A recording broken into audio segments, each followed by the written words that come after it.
everybody. Just to let you know, this episode deals with a lot of conversations around sexual assault. And so we wanted to give you a little bit of an advance notice, trigger warning. If that's going to bother you or upset you, then this might be one to skip or potentially fast forward through it. No podcast is more important than your mental health. So we wanted to give you the opportunity to make the choice that's right for you. Enjoy the show. This episode brought to you by the following patrons: Wes Dreskel, Kaylee, Aaron, Danielle, Damasaurus, The Number Jeff, Amy, Tia, Matthew, William, Dave, Jonathan, Mandy, Mailman Sean, Scott, Kate, Isaac, Karoon, Eddie, and Nick B. And all the patrons want you to know you're loved, you're listened to, and you're a valuable member of this awesome Horror Virgin community. And if you want to hang out with us, do so in the Facebook group and Discord servers, where we hang out daily. I see that you both had really bad weeks, but did you guys fall through a deck? Oh, No, Mikey, that's tell me amazing, everything about this. Okay, I was in the police car, and we were on a welfare check. Usually when you do that, you knock on the front door, and then you, knock on the back door, and you kind of look in the windows, make sure no one's, collapsed on the ground or Yeah, whatever. in obvious distress or whatever. Yeah. Because you can't just go into people's houses unless you see, obvious evidence. Right. There's a whole constitutional... I'm not a police officer, so there's, a whole thing where, you can't just... Even if no one's heard from them for weeks, you can't just, barge in there or whatever. Right. It's called the Constitution or whatever. Ever heard of it, Paige? Yeah. So I go around back, and there's, a second story deck. You have to climb steps. So we go up there, and then he's knocking, and I'm looking around oh, this is a pretty day. And then all of a sudden I turn around, and I guess the whole deck had rotted. So a 2-foot section just collapses, and my right leg goes down with it. I reach out and grab the officer's shoulder. I was like, ah! And he's like, what happened?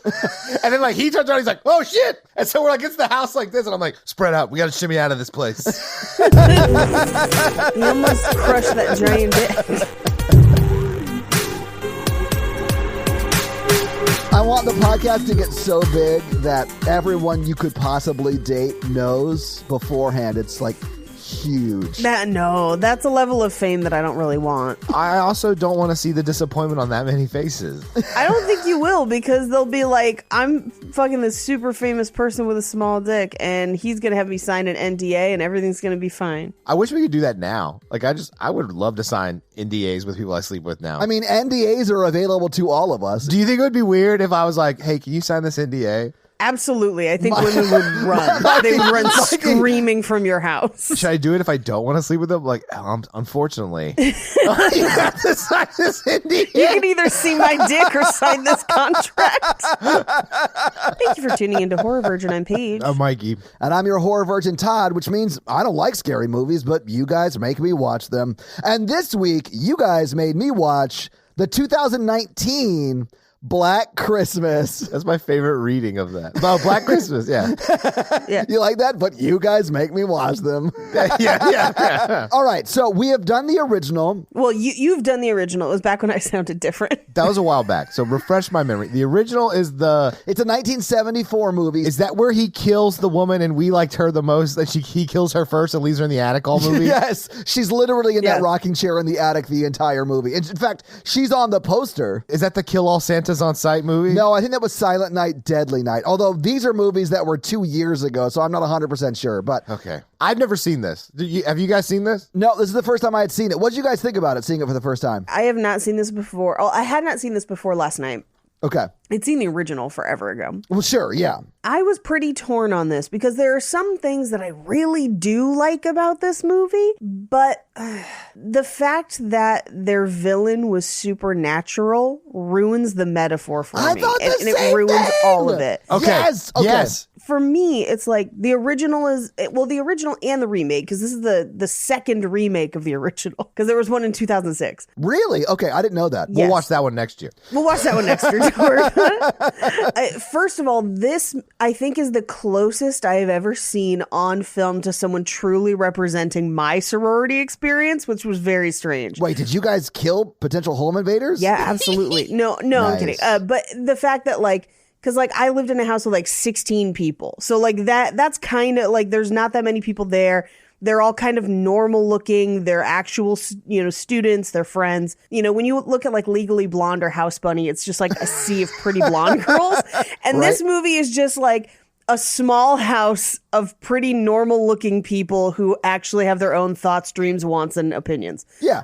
Also, when I was in college, a girl did get roofied and assaulted, and people knew the house it was, and people believed her and then went and tagged that house. Oh, shit. And basically tagged the house to say who the rapist was. Oh, and man. turned him into campus security. Unfortunately, not much happened to him because the rape occurred off campus, and they were just like, it's out of our hands, and the police were not great. From what I understand, you should never go to campus security with stuff like They are that. the You should go to the worst. cops.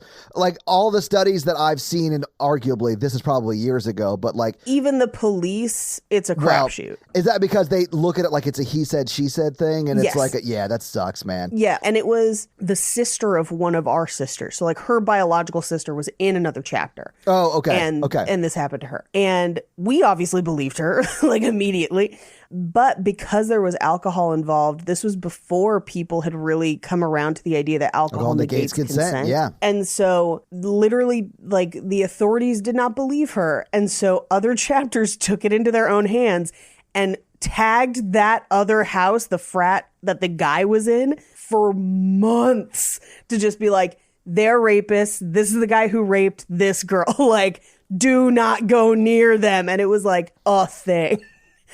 Because their house was off campus. And so if people vandalized their house, it wasn't campus property. So it was kind of a double-edged sword where like campus security couldn't do anything because it was off campus. But also you cannot stop us from vandalizing your home if it's off campus.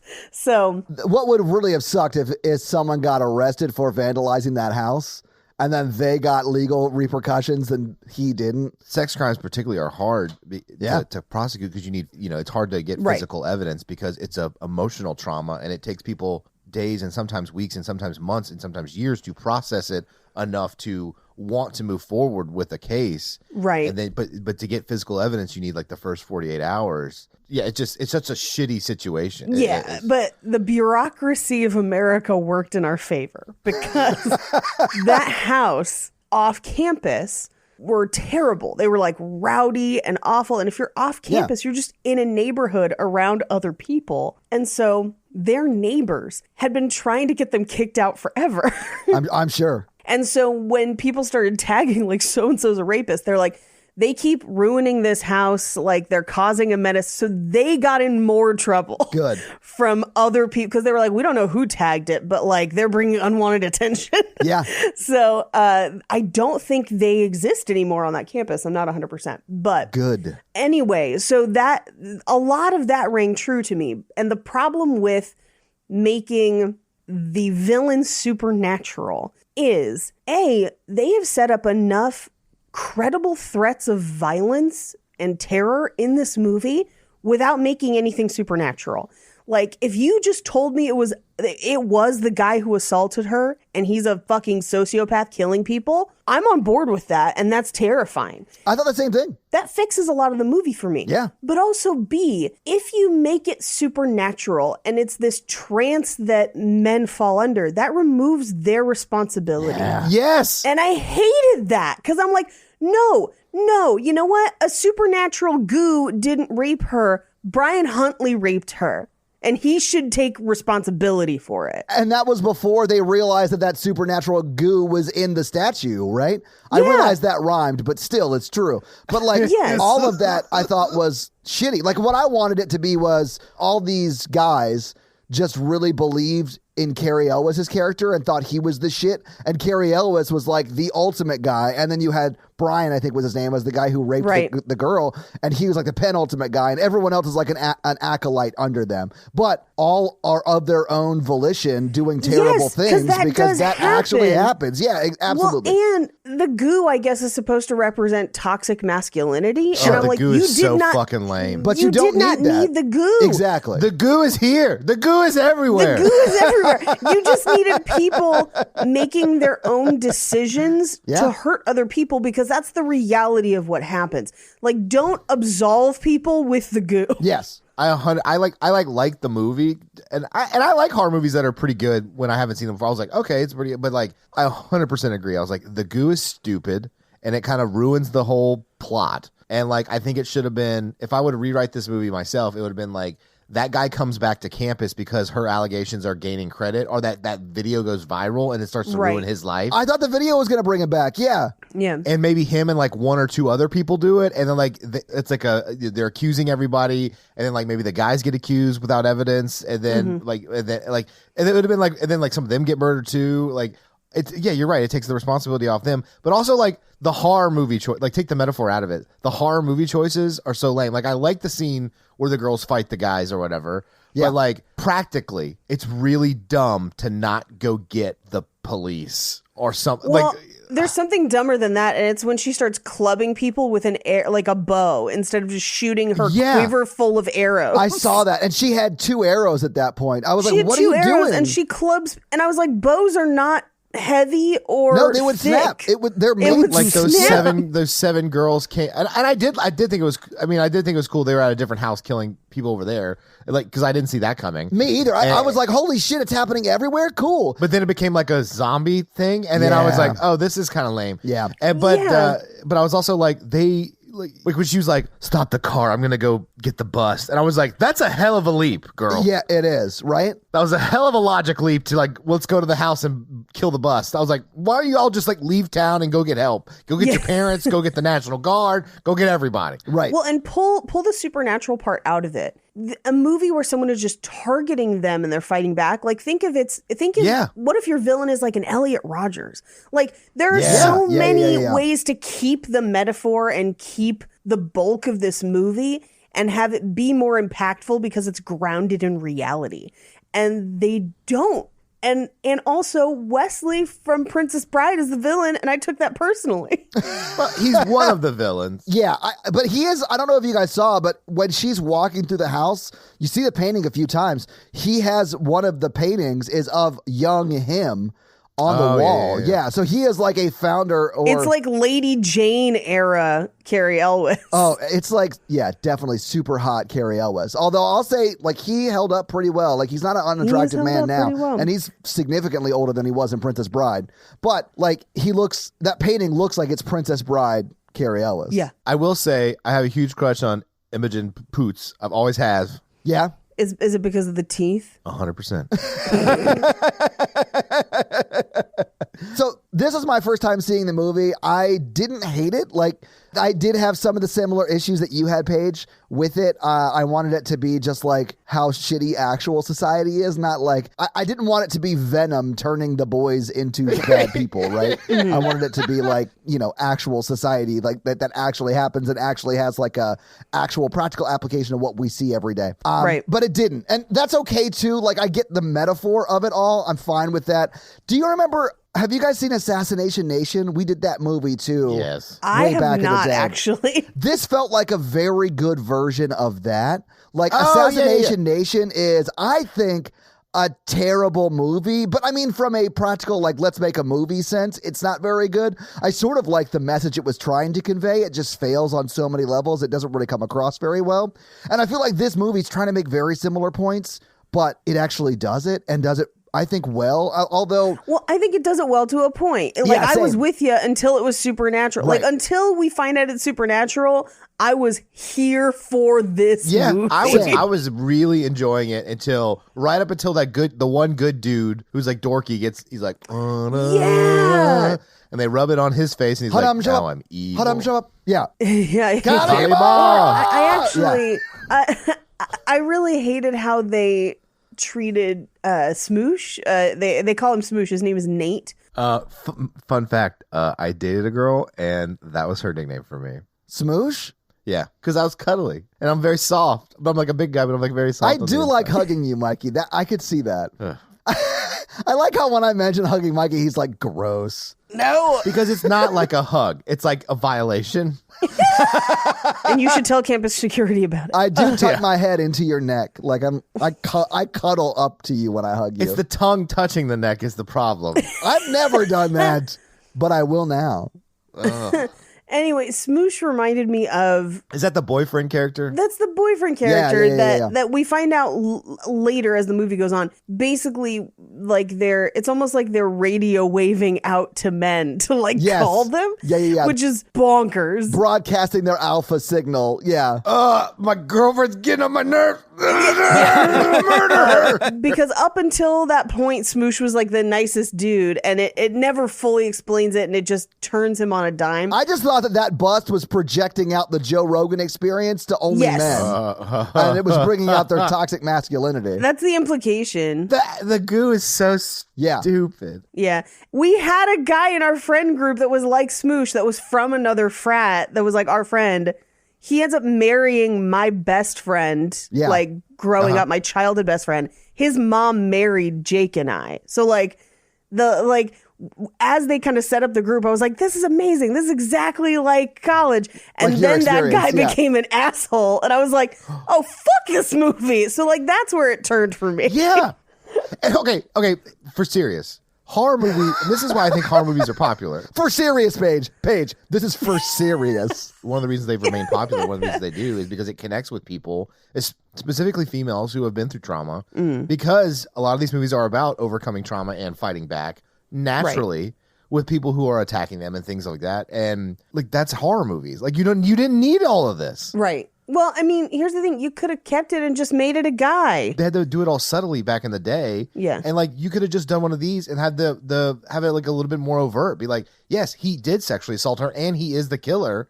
Yeah. And she's fighting back. And that's a good movie. Or even if he's not, but they are now the killers. Here's the thing. Have the professor be, influencing. You could keep literally all of it and have it not be supernatural, and this movie instantly works better. Yeah. That's what's crazy about it. Paige, I thought that when she had the bust over her head and Carrie Elwes and her have that exchange, that she was going to throw it. It was going to break. He was going to laugh and be like, what are you, an idiot? Of course it's not the bust. And then that would have been amazing. I know. Yeah. And then I would have been like, oh shit, I'm back on board. Yeah, I would have been back on board at that where you're but no, he melts like the Wicked Witch of the West or whatever. Oh, I guess they light him on fire. So I guess it's not like he melts, but still, whatever. Yeah, but that thing of hey, it's not the bust. It's the ideology. It's society. Yeah, that would have been. Yeah. I mean, it would have been depressing, but it would have been a better story point. Yeah. And truer. Yeah, I mean, I think it would have hit home for more people. it isn't just a statue head. Right. Anyway, should we get into this movie? Fuck. Yeah, sure. It's going to be a downer, guys. Let's do it. But some positives. I liked the acting. And I liked the cast. They were very charming. The acting was very good. I liked the cast too. Yeah. I did not like the psychic projections of toxic masculinity. I thought the professor was Professor X attacking other men to make them toxic. By the end of the movie, he shaved his head and is being pushed around in a wheelchair. Yeah. Take me to Alpha Rebro. Take the red pill. It is I, Sex Luthor. Yeah. I will say this. I feel like we've been harping on the two things we had problems with. Other than those two things, I sort of like this movie. There was one scare that fucked me up. I did like the masks. I thought they were cool. Me too. I like the masks too. It was just a zombie army of masks. And I was like, well, how'd they get 50 masks? Where did you get those masks? Party City. Well, they clearly been planning it for a while. They had time to go to Party City when they're allegedly on their ski trip. But, whatever. But yeah, other than that, I liked the movie. That one scare that fucked me up. I'm curious what it was because none of the scares. It was the one in the attic. When she plugs the lights in? Yeah, when she plugs the lights in and that face is just there and then I was like, oh, fuck. I think I was just like, he's there somewhere. So the second she gets one of these lights to work. No, I know. But logically, I know that. But still, it scares me. I'm with you, Paige. I was like, he's in this attic. Yeah, he's in this attic. I also didn't like that there was no house mother. We didn't have a live-in house mother. We had an RA. He's saying that because there was a house mother in the 1974 version. Yeah, Mikey, I hated that character in the 74 version. Well, and then that sorority looked huge. Yeah. Yeah, so, I mean... in the 70s, you probably still would have had a house mother. That would have been a reality. Modern day, a lot of sorority houses are campus housing. And so you just have an RA and it's usually one of your sisters. However, they live in a fucking castle in this movie. Yeah. But let's just get into the movie. Let's talk about it. Yeah. So... it opens with a fake quote from the fake founder of this fake university. College. Yeah. And that is... Man possesses powers so formidable that they can only be considered supernatural. With a proper education, men can wield these powers and go forth into the world. Calvin Hawthorne, founder of Hawthorne College, 1819. And we open on a fraternity initiation. There's robes, candles. This is Delta Kappa Omicron, DKO. I had to refresh my Greek alphabet watching this movie a bit. But they refer to them mostly as DKO or Deeks for the rest of the movie. Yeah, but they're the bad guys. The DKOs are the bad guys, yeah. Bad guys. They end up TKOing the DKOs. Yeah, they do. Nailed it! But then I was like, then I felt bad because I was like, the pledges didn't even, they were mind controlled and then they're going to burn them alive too. Yeah. That's my problem with it. Is like, you made it supernatural. You took away the responsibility for the people who are actually doing things. I'm like, he's 17. Well, but here's the thing. They're hunting and killing women. Yeah. The pledges are. Yeah. So like, but not of their own will. So Yeah. you don't know if they would have actually wanted to. Like, it's... Oh, and then, I don't mean to bitch about this anymore, but they were like, they have supernatural strength now and stability. And I was like, we didn't really see any of that supernatural strength or anything. Yeah, not so I was, much. The flip side of that, it just means that these girls are fucking strong. I was like, they didn't Hulk through the house. Yeah, once they decide to start killing them, because it really is like, at first they're running from them, and then at a certain point, it's that great point in every horror movie where somebody's like, no, I'm getting a knife. Like, Yes. Enough is enough. And then they, in short succession, just straight up murder three of everybody, them. yeah. Like, easily. So, I will say about the pledges being like mind controlled, I think whoever wrote this and the intention behind that was that, you know, these pledges coming in are just getting indoctrinated by whatever. Right. And I get that. I just don't like the but supernatural. you could have just had them getting I indoctrinated. know. Yeah, I yeah. know. That's what I'm saying. Like, I don't love But it. the practical side of that is you murdered a bunch of innocent children. Yeah. Yeah. I don't like the supernatural stuff either. I think they thought it served the metaphor and that it would like emphasize it even more. But I think that keeping things grounded in reality would have served the metaphor even better. Me too. And made it a more coherent story and not as fucking goofy. Because at a certain point, it gets goofy. Yes. So we hear girls screaming and laughing. We cut to a holiday party where the girls all have stockings up for the girls that live in the house. And they bring out another cheese plate. And again, very consistent with my experience. This is exactly what it was like. So one of them texts a girl who isn't at the party. We don't know why at the time. But we will find out that she's actually from a different house. She's a Delta Zeta. Her name is Lindsay. They included her in their Secret Santa because she's part of their friend group, even though she's not in their chapter. And she basically says, like, I'm not going to make it. I'm going home for the semester. It's somewhat implied that they bought her a vibrator. Oh, I thought that was pretty heavily implied, right? Yeah, yes, yeah. Right. Now, here's the other thing, and the movie's not super clear about this. This first house that we're seeing is actually the Delta Sigma house. It's just got some of the girls that we know from the other house mixed in. Because this is where we meet.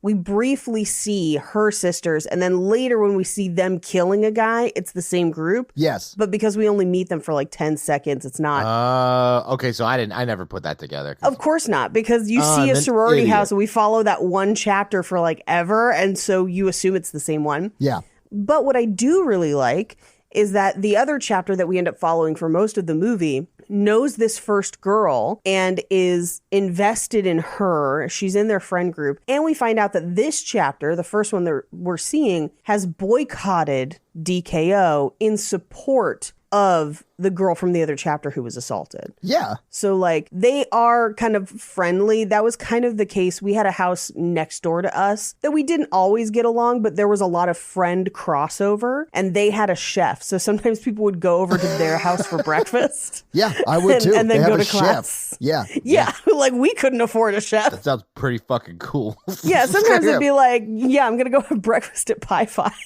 So like, anyway, so she is walking. And this is our first kind of shot of the neighborhood that they live in, where there's like a couple smaller houses and then there's like these giant houses.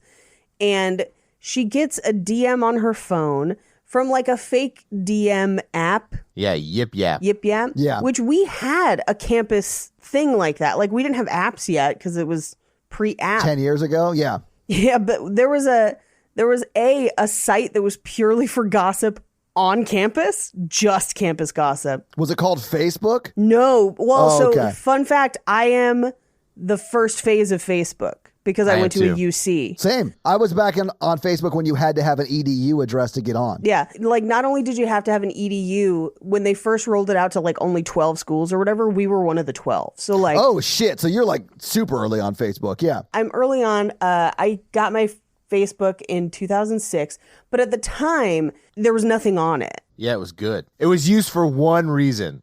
Flirting with other people in your Yes. it was. Yeah. But you could only do it publicly because there wasn't Messenger or anything yet. No, we had, and I don't remember what it was called. There was a completely separate site, and it was completely anonymous, and it was just people saying rumors and shit about other people. And of course, you couldn't prove that any of it was true because it was anonymous. But after the sexual assault happened to that girl, that thing popped off where people were just like, I know who it was.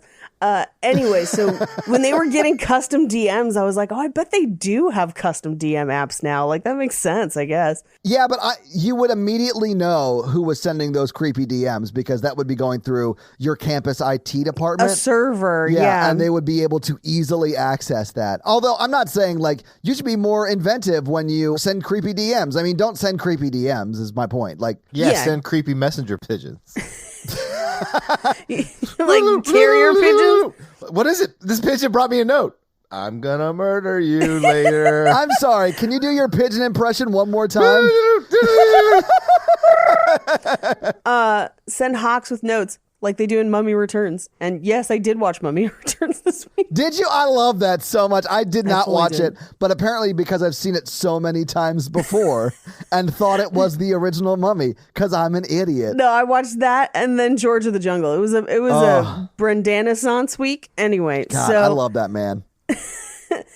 we see the DMs and it just says, what do a Christmas ham and a sorority girl have in common? They both squeal when they die, which is like... It's not even a joke. It's just a threat. Like, no. So this I thought was really, really interesting. She's walking home and there's a guy walking a couple steps behind her and he has a phone and he like looks up from the phone every couple minutes. yeah, to like see where he's going. Yeah, she fully thinks, A, that's the guy DMing her and that he is coming after her. And you absolutely understand why that would be, though. Like, he is a guy 100%. just walking behind her dark at night. I did, because you do see when it does a shot of her looking over her shoulder back and it's showing what's in front of her while she's looking behind her, you can see a guy in a cloak. So I was like, oh, it's not the guy behind her, it's the guy in front of her. But I definitely understand why she thought it was the guy behind her.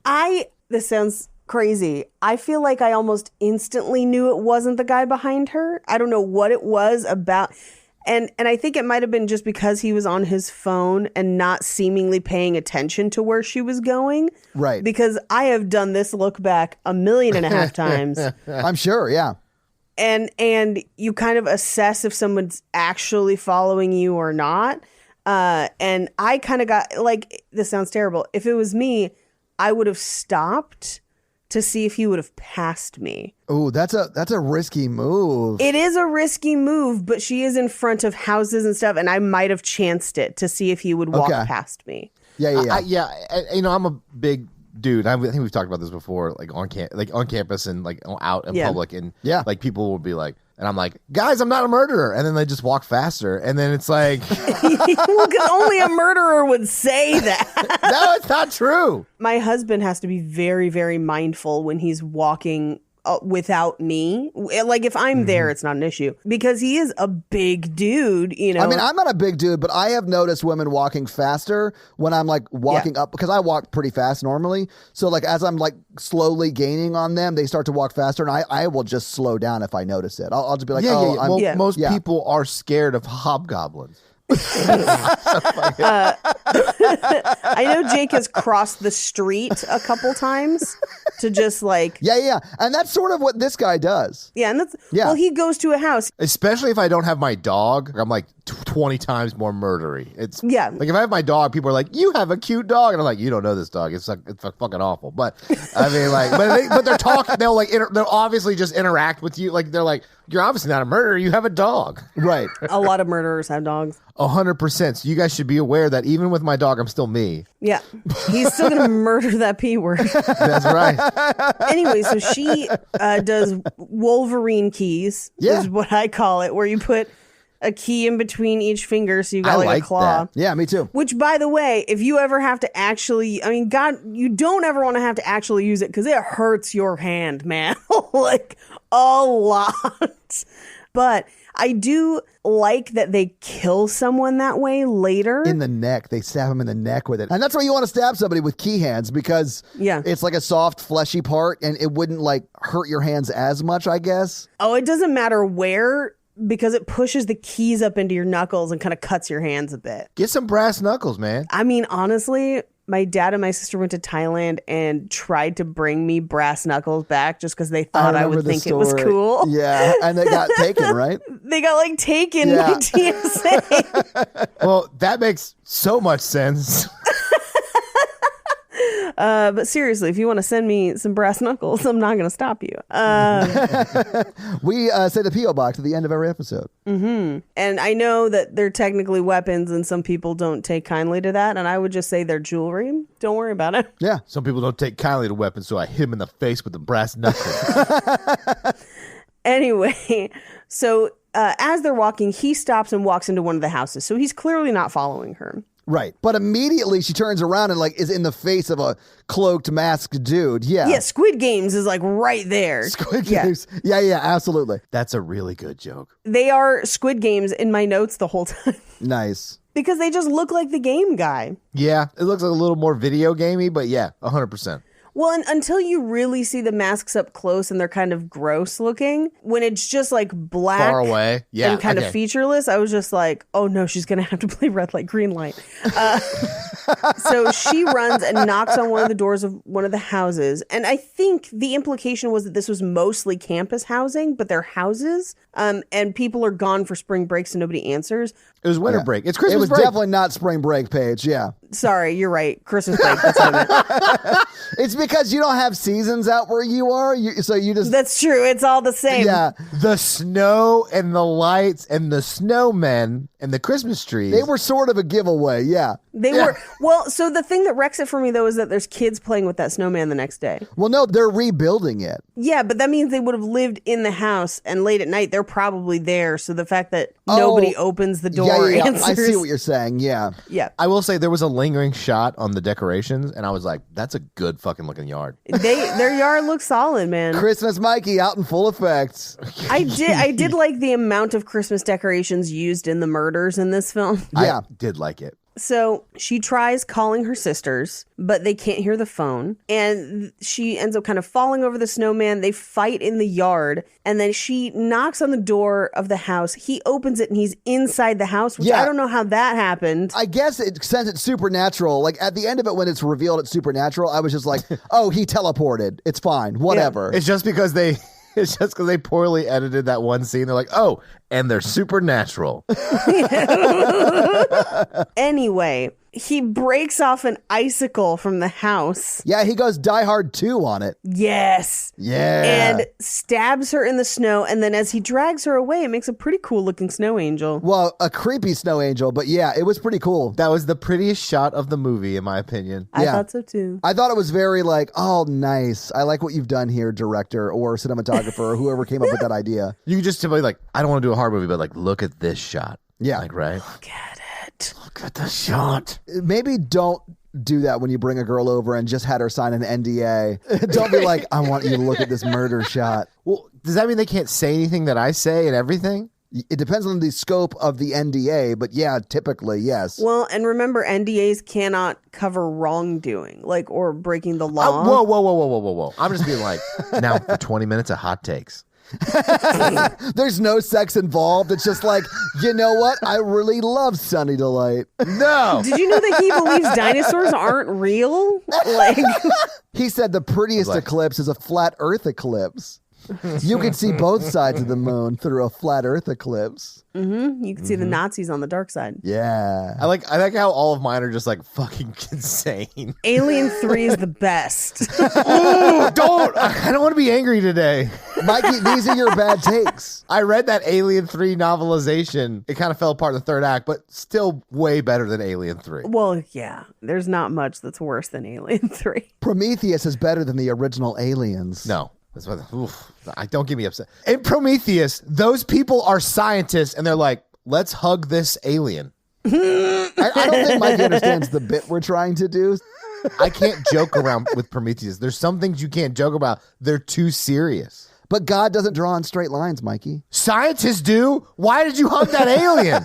Like, you're a xenobiologist and you're going to be like, oh, it's a snake. Let me put it in my pants. And then you like infect everyone in the crew or whatever. Mikey, you're describing STDs, right?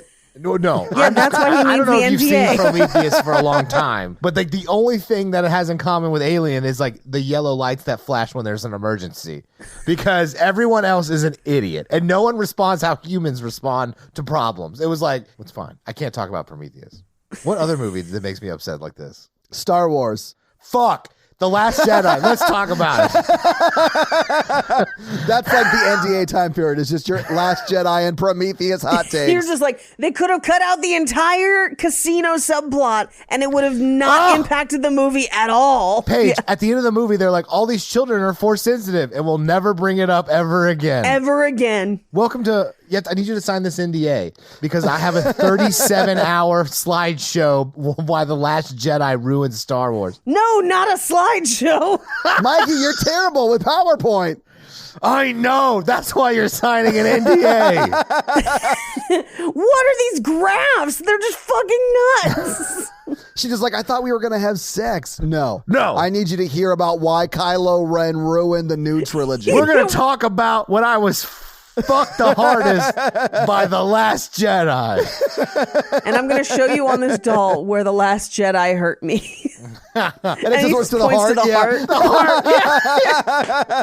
And I don't want to say that The Rise of Skywalker is a good movie. I'm just saying The Last Jedi led to The Rise of Skywalker, yes, which is also its own nightmare tragedy in my eyes. Yeah. Yeah. The villain of the whole trilogy is set up by a scroll in the last movie. Like, fuck off. Just fuck off. Honestly, I have no notes for the last trilogy.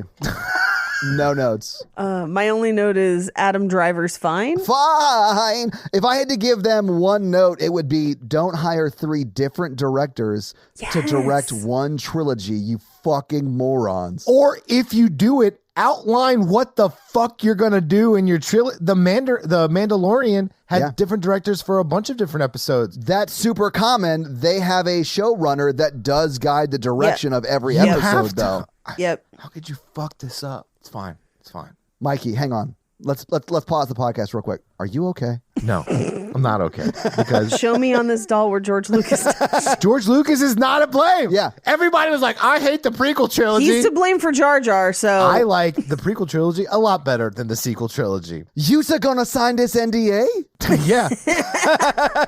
You said the boomer, Jar Jar. The prequel trilogy is not great, but it's linear and it like the villain of the trilogy set up in movie 1. He just wanted to pod race. Now this is podcasting. No, fuck you. Just cut this out as a bonus episode. This is the bonus episode. You are Darth Vader. You're going to grow up to be Darth Vader. That's with all the layers. Half the layer will be machines. Look, Darth Maul was awesome. They shouldn't have killed him off. And if they didn't kill him off, I argue that would have been amazing. They didn't, Mikey. He's back in The Mandalorian. He's also back in the cartoons if you watch them, which you didn't because you're obviously a plebe. But that's fine.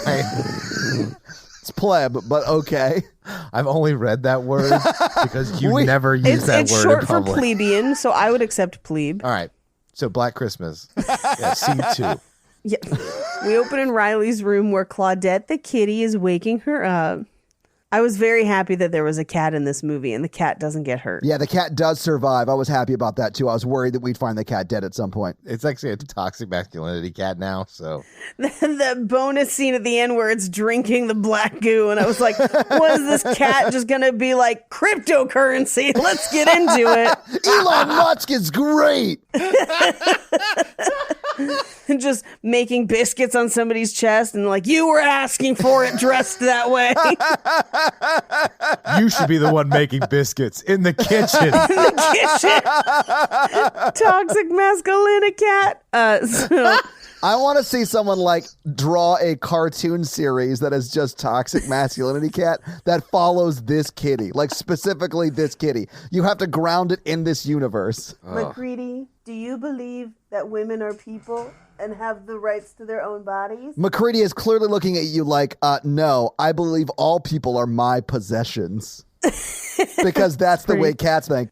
That's pretty true. Anyway, so Riley gets up and she gets dressed just t-shirt and jeans and puts a comb kind of thing in her hair and goes downstairs where she talks to her little sister, Helena. Yeah. And gives her the comb to basically be like, hey, I know you're nervous about tonight. This was a good luck charm that somebody gave to me, and now I'm giving it to you. Yeah, she gives it like this whole backstory, which I thought was super, super sweet. Of course, when we find out literally like 2 seconds later, it's not at all true. But it like was super sweet. Yeah, I mean, that is a thing, too, of people passing objects down their lines, like big sis to little sis. Okay. Or even just people that you are close to. That's how I got a bright blue penis candle that I then passed on to somebody else. Nobody says they have to be cool objects. I think it's weird that you think we don't think that that's cool as shit. A penis candle? It was like a coveted piece in the house because it had like, the girl who originally had it was fucking rad. And so when I got it, people were like, who are you going to pass it to? Like who is going to be rad enough for the penis candle? I mean, who doesn't want a like life-size creation of Dr. Manhattan's dong? I get it. That's exactly what it looks like, too.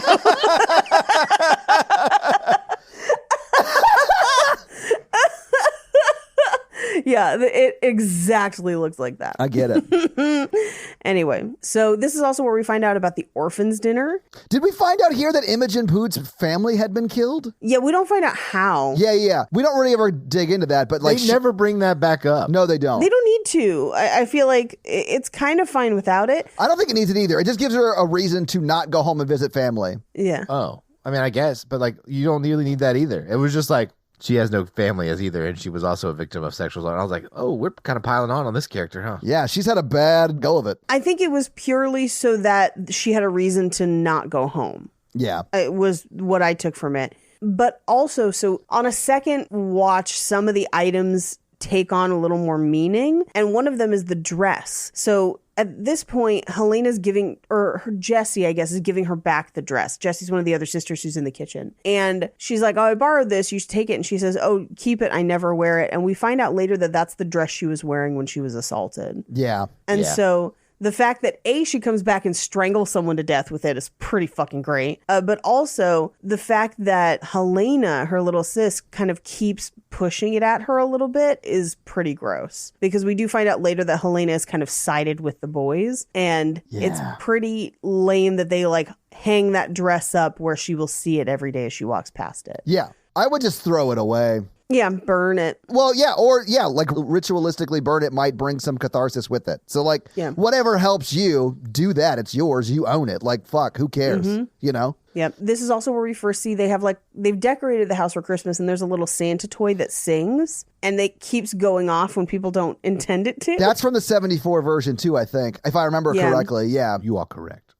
Yeah. Thank you, Ed McMahon. So we cut to Riley walks to campus, and she walks past the lawn where Lindsay died, and the kids are rebuilding that snowman. And this is the craziest looking college campus I've ever seen. I tried to figure out where they filmed this, and I don't know where it is. It doesn't really feel like a college campus to me. It just feels like a town. Yeah, it felt like a town and like a cool looking library, and that was it. That they said was the campus, and that was it. Oh, they filmed in New Zealand, so it is. Oh, okay. It's the University of Otago.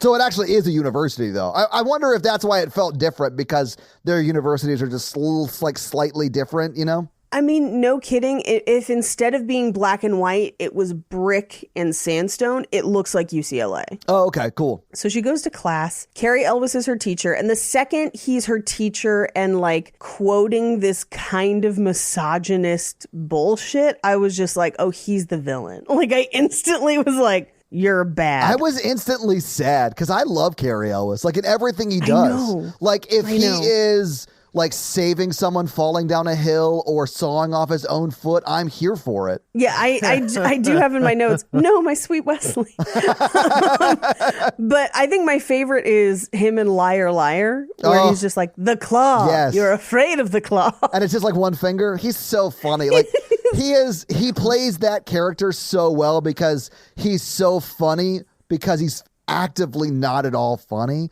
And like that is such a hard line to walk, and he crushes it. Yeah, he does great. He's like painfully unfunny. I love it. Anyway, so he tries to argue that writing is not inherently male or female, so that it's not a problem that he has no women or people of color on his syllabus. But the thing he reads was from a female writer, or at least they say it is. I don't Camille know if it's true. Paglia. Yeah, I don't know if that's true her. at all, because Todd doesn't read. But like, women can write misogynistic shit. Like, that doesn't make any difference, Yeah, right? Blood Diner exists.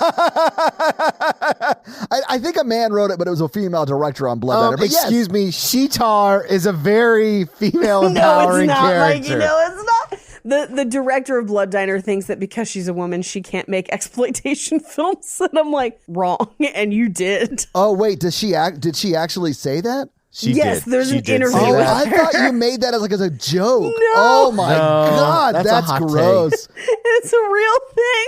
But yeah, like it's the same thing goes for this writer if they're a real writer. Like, just because it's a woman that wrote it doesn't mean it's not like misogynistic and terrible, right? Right, exactly. It's just a female with an incredibly bad take. Just like Jane Eyre. Just like Jane Eyre, Mikey? Yeah, you've unlocked a fun fact. I hate the book Jane Eyre. I'm actually with you on that, Mikey. Yeah. So she leaves class, and as she's leaving, the petition that the professor mentioned, because somebody's petitioning to get him removed, and it's her friend Chris who is doing the petition. So she runs into her on like right outside class. It's one of her sisters, yeah. Yeah, it's one of her sisters, and they all decide to go to. Riley has to go to work, so Marty and Chris, her sisters, go to work with her and hang out at that cafe while she's working. We gotta go to work, Marty! Marty, gotta fill this car with pumpkin spice lattes. I'm so sorry. Though anytime someone said her name, I was like, I wish this was Doc Brown.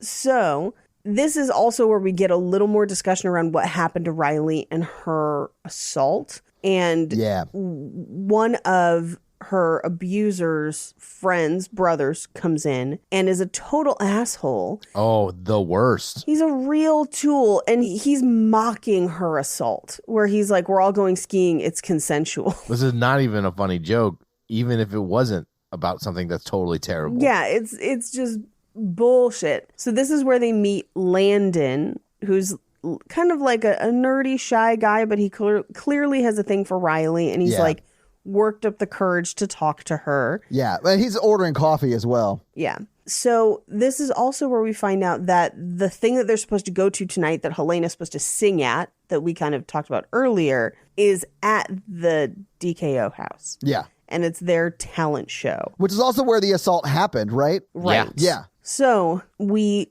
cut to that night, and they're all in one of the rooms at the house and getting ready. I thought it was Smoosh's room, but they never confirm whose room it is. It might have just been somebody else's. Yeah, I didn't realize that Smoosh was in DKO. They didn't really say, so you Is don't he? really know. I don't think know. so. Yeah. I don't Okay. think so, because he's not at the initiation thing. Right. But he seems to have they seem to let him go with them wherever.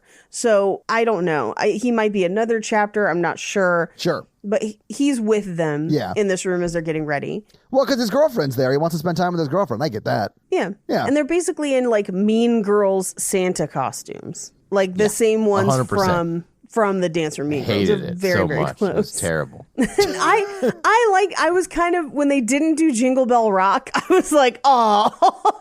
But then, They had a much better purpose. they did. I mean, that song is also catchy and funny. Yeah. I have fun facts about that song that are going to make you kind of depressed. Oh, shit. No. I mean, that's not super surprising based upon the lyrics, but yeah.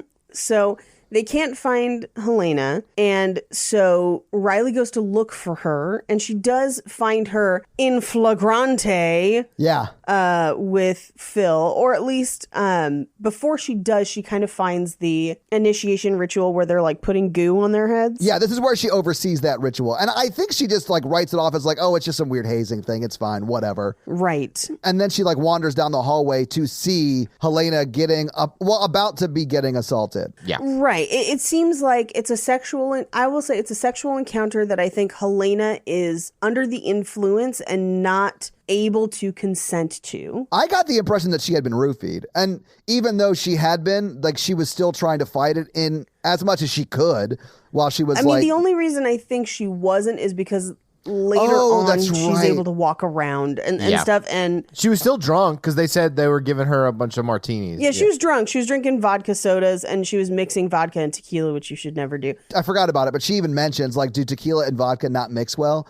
And then she, They like, don't. starts throwing up. But we should talk about, like, what happens. Right. Well, and to be clear, if, like, just informationally, if somebody roofies a person, because we, as sisters, you go to parties together and you watch out for each other. So I've seen people roofied and they were not assaulted because we got them home. That's awful. It is awful. For most people, it makes you throw up a lot. Well, and that's what happens to Helena. And this is me just being ignorant. Like, as I've gotten older, I've talked to and dated and made friends with and worked with a fair number of people who have been, like, drugged at a bar. And it's, like, terrifying. That is so crazy to me. And even guys where, like, they accidentally drink the wrong drink. Like it's like, Yes. it's, like, way more common than you think. It is, and there's a couple different ways people will do it. Like sometimes people put Visine in drinks and that'll make you just really, really nauseous and sick. But if somebody actually roofies you, essentially it like expounds the impact of alcohol in your system. So you'll see a person have like one drink and then all of a sudden they're barfing as if they've had 10 drinks.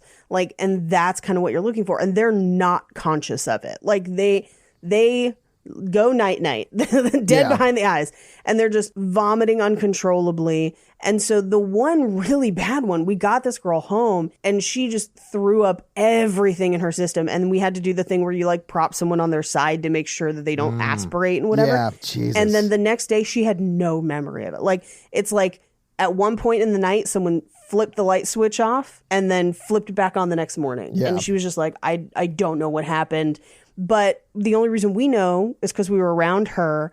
We watched her have one drink and then gone. Yeah. And so I don't think Helena was roofied. I think she was drunk, but it doesn't matter because either way negates consent.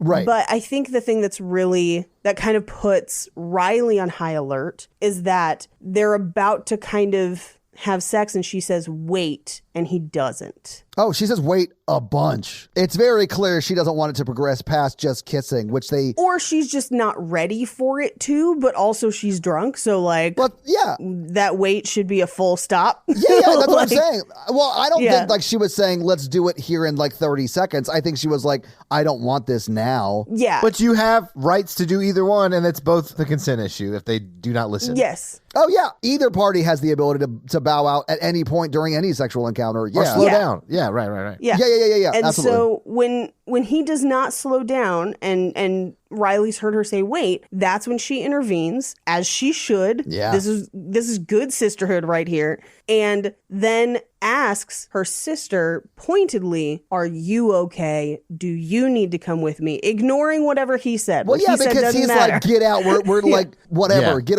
away. And she's Yep. like, do you want me to leave? Talking to her sister. Mm-hmm. And then she gets her the fuck out of there. Yeah. She gets him the fuck out of there. They then stay in that room and barf in his trash can. Oh, that's Which right. is That's right. That's great. Yeah. pretty solid. The only thing that I kind of like don't love is that they put her in an Uber to go home and they don't By go herself. with her. Yes. Oof. Where Yeah, I didn't realize that. like that, no, you always go with somebody. Yeah. Like, and I mean, and we find out later that she probably was not in danger at this point. This is probably a ruse, but like she didn't know that at the time. So Yeah. It's a risk either way, right? it's a risk either way. So she sends her home. She gathers her costume and Riley rejoins the other girls, and now Riley's going to sing with them. Now, that is like super risky trauma-wise, and I feel like Chris kind of pushes her into it, and I kind of really didn't like that. Yeah, I also like, I'm not blaming Riley for doing it and having like a problem doing it. No, like, of course not. But just leave. Like, Riley, go home and everyone leave Riley the fuck alone about doing this thing. Like, that made me so mad. Like, I think it's completely understandable that she would A, not want to be in that fucking house. Yeah. B, not want to do this song. Like, all of that shit. Like, I wouldn't want to either. Fuck that. I'm out. It does create a good sub conflict between her and the other girl. But I just hated that her sisters were pushing her to do it. Because if the movie had not dealt with this later on, the friend apologizing, being like, I should have never made you do that and stuff like that, I would have hated this part. Yeah. But like since they don't just drop it, I'm like, I'm okay with them making mistakes. I do think it sets up a really interesting dynamic between her and Chris, where Chris is very involved in the cause and is not paying attention to the actual people impacted. The human cost, The human cost. Because it's been 3 years, it says, since the assault. But, I mean, there's no timeline on recovery and processing. And so, like... Absolutely not, yeah. To be like, you should be better by now is a crazy, crazy opinion to have. Yeah. A terrible opinion. It's a hot take. It's a hot take. But so she does decide to sing with them, and Landon, her friend from the cafe, or the guy she met on the cafe, is on the soundboard. Yeah, he's running sound. Yep. And then they start the song, and we reveal that her rapist is there. And Chris just says, rebuild yourself, bitch, which I'm just like, okay, I understand that you think you're being motivational, but like... I was a little taken aback. I was like, I'll slap you. Like, this is this is bad. I was like, I get that you're on stage and this is a performance, but it's not that big a deal. Like, who gives a shit? She's having a moment. No. Let her like process this how she needs to process this. yeah, I don't make Todd go to like fucking a monster truck rally.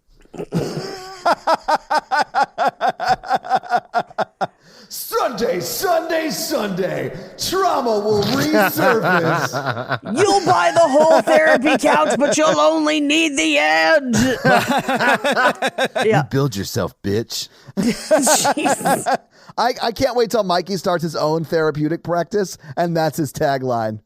Oh, man. Therapy, rebuild yourself, bitch. The sad part is it would probably be super popular. It would be. One ad on the Joe Rogan Experience, you'd have a couch full of alpha douches. I mean, they pay good money. When I did do private practice, that was mainly what I did. It was males. I'm not going to say alphas. I had some really good guys too, but like also some alphas. I was like, love is not transactional. They're like, I don't understand.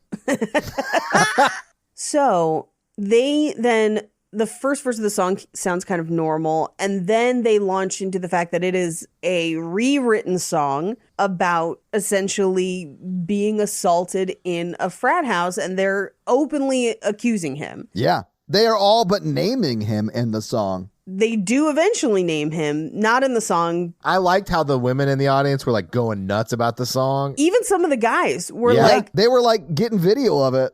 Yeah, it's clear that there are people there who believed her and were on her side. And I think to a point, it is beneficial in that regard because she understands that people do believe her. And that's kind of nice. But I got the impression that this was the song they were going to do whether she sung with them or not. And we do find out later that Chris was going to put it online. And I feel like that really puts her in a tough spot. Yeah, kind of. Well, didn't she design the lyrics and the choreography though? She rehearsed with them, so she would have known that it was going to happen. I think that's a risk no matter what, whether she's singing it or not. Oh, yeah. I feel like it was going to come back at her a bit. The fact that she puts it online without getting Riley's like okay on that, I thought was super shitty. Yeah. That was super shitty. Because doing choreography and writing lyrics to something about trauma can be cathartic if that's how you want to get it out of your system. But like sharing that with the world may not be cathartic, right? So like that's a deeply personal thing. And I mean, Riley might also be fine with it, but you have to have that conversation, right? Right. Do you want the fun facts about the song now or later? Okay. Always now. Always now. This song was written by Ricky Lindholm. Okay. And this is going to be blanketed in a big ol' allegedly. Okay. So Ricky Lindholm is one half of a comedy musical duo called Garfunkel and Oates. Oh, I know Garfunkel and Oates. Yeah. And a big ol' allegedly, Garfunkel and Oates are rumored to have been two of the unnamed victims of Louis C.K. Oh, shit. Okay. And by victim, I mean that he exposed himself. And there are a couple articles about it. They have not ever really gone public with it. It's always been other people telling the story about them. Right. So I don't want to be like, they said this. That's not the case. So when the Louis C.K. story came out, I had been a comic for a long time. And leading up to that, people warned women comics about him. And that was the story they used, was this story. And so to then to see this song and then find out she wrote it, I was just like, oof, this hits home a bit. This is rough. So yeah. Oh, wow. Well, that's no fun. But if you guys don't know Garfunkel and Oates, they're great. Yeah. I think what you should take from this is Garfunkel and Oates is great. Yeah. And they write killer lyrics. Yeah. Whether it's a true story or not, that's not important. Don't define women by their potential rumored assaults. Right. Yeah. Just go listen to Garfunkel and Oates because they're fucking hilarious. They're great. Anyway, rumor or no rumor, pro Garfunkel and Oates podcast. Absolutely. Yes. So they finish the song. People are cheering. People are actually into it. They run out. They finish and they run off stage, run out of the house. As they're running, Riley says, that'll teach Brian Huntley to rape another girl. Yes. And that's caught on a video. And it's caught on video. Although it's off stage technically. Yeah. Right. So they run outside. Landon chases after them and is just like, that was amazing. Fuck those guys. I'll come hang out with you. Yeah. And while that's happening, they get a group text from Helena who basically says, I'm taking the train. I'll see you next year. And we cut to her home drunk packing, which I don't know if you've ever drunk packed. I have. Yes. It's rough. It's a rough situation. Meanwhile, the group and Landon is kind of making their way back to the house. And Landon tells a joke that was also in 12 Dates of Christmas. So this is 2 movies in a row that we have heard this terrible Christmas joke. Yes, which the is claustrophobic. And I was like, why is Santa scared of getting stuck in the chimney? Because he's claustrophobic. I don't know how this has ended up in multiple films, but it has. Well, I honestly feel like Black Christmas ripped off 12 Dates of Christmas because 12 Dates of Christmas came out in 2011. That's so true. Yeah. I would say, why did I bury Santa in my backyard? And I'm claustrophobic. What?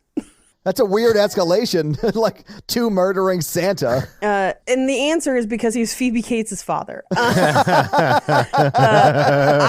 would say that joke is older than dirt or older than my grandfather, and he farts dust. That's amazing. Thank you. Because he's dead. But also, he's just old, and dust farts are a big problem among the elderly. Yeah, it's a real big problem at retirement homes. Yeah. Man, those Depends are so dusty. Yes, it's really nasty when they get that dirteria. Oh. See, people think antique stores are dusty. They're not. Just old people fart in them all the time. That makes sense. New definition of crop dusting. Anyway, they invite Landon to their dinner the next day, and we cut to the next morning. So I assume they drank and hang out, and then everyone went home. Yeah. We cut back to the house, and Helena's in the bathroom still trying to pack, and she's getting the creepy DMs from Calvin Hawthorne. Yeah. The one thing I do like is she walks back through the house. We get a few more shots of the sorority house as she's walking. And there's a paddle that says live, laugh, love. And I thought that was pretty great. I thought it was funny too. That's pretty funny. Regardless, she goes back to her room and Squid Games is there. We cut to a flashback of Riley being drugged and assaulted. And she basically wakes up out of a nightmare is what it is. So she looks at her phone and she has a text from one of the other Delta Sigmas who were not at the show the last night because they were boycotting it. And it says, have you heard from Lynn's? She hasn't gotten to her grandma's yet. I heard you were great. So that's the other house that ends up getting attacked. Right. So she gets up and she talks to her sisters and she's kind of like, yeah, I still kind of feel weird about it. That makes sense. I'm having nightmares now because my trauma is all triggered. It sort of resurfaced after facing it head on last night like a badass, but still, I understand why that would be hard. Yeah. Yeah. And one of her sisters who's going home, the one who owns Claudette, is basically leaving Claudette with her. She's about to get on the train. This is also the sister who couldn't find her Diva cup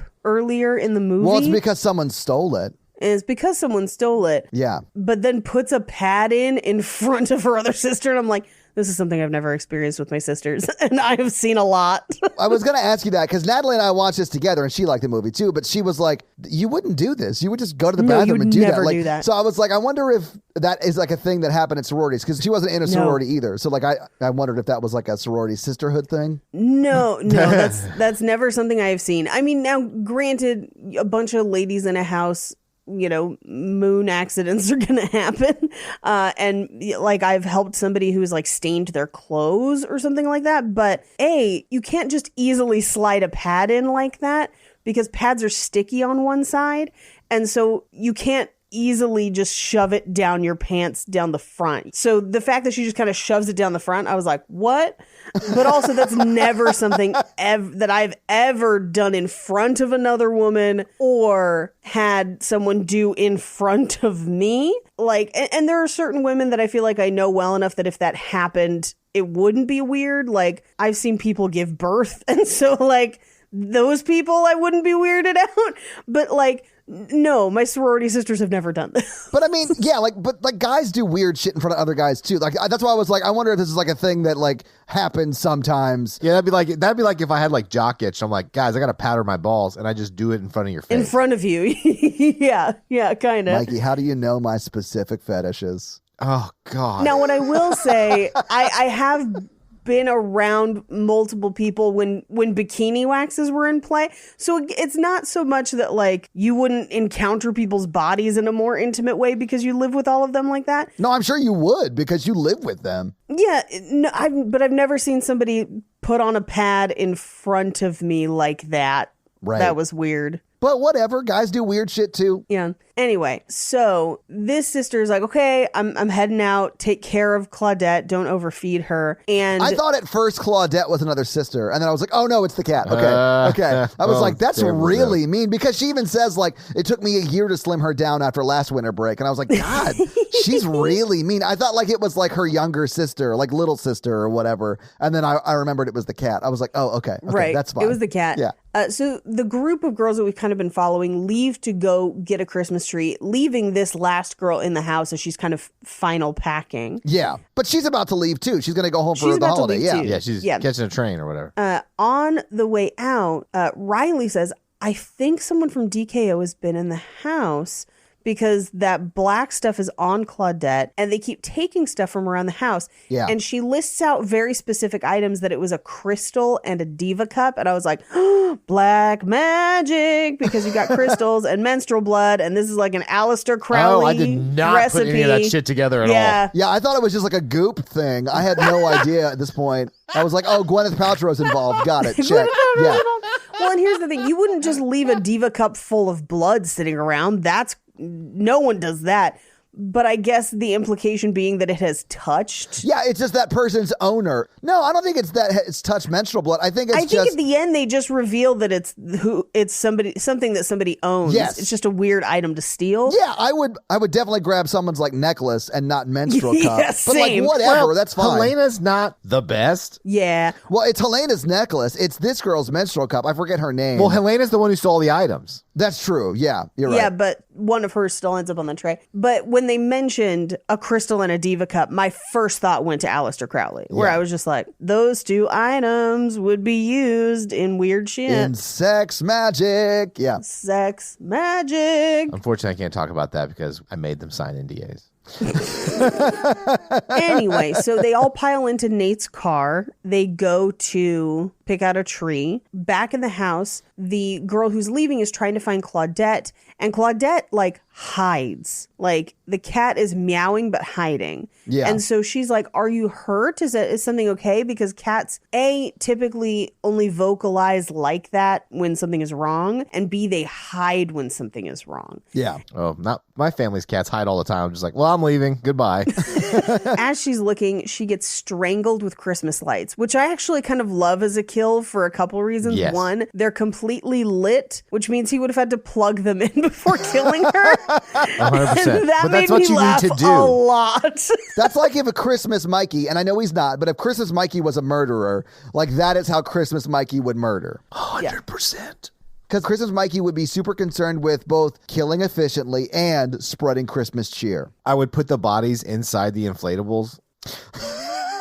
Like inside like a snow globe inflatable. Yeah.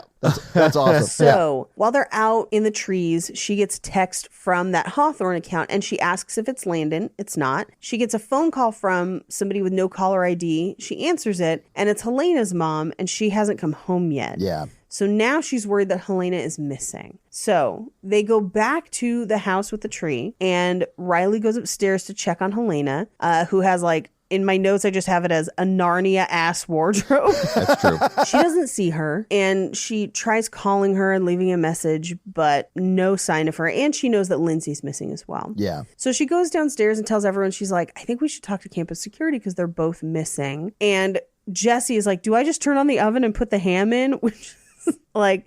her not knowing how to cook, but it's still coming out great is one of my favorite tiny subplots of this movie. Honestly, Paige, it's a Christmas miracle. It is a Christmas She's miracle. like, I could be cooking ham this whole time. Yeah, I loved that. I could have been cooking ham forever. So Riley decides she's going to go to campus security. Meanwhile, as she walks outside, we reveal that her friend that was supposed to leave, the one who has Claudette, is dead on one of the balconies of the house. Yeah, that shot was really effective too. That's a throwback to the original. Yeah, it was. You're right. Yeah. Yeah. So she goes to the campus security office and she runs into Landon on the way and she asks like, hey, have you been DMing me? And he's like, no, I don't have social media, which is a huge red flag. But he's like, I would DM you if you wanted me to. Do you think it's a huge red flag? I don't think so. My brother doesn't have social media mainly for privacy reasons. And he's also like, everyone on there hates each other. I don't want to be on that. That's true.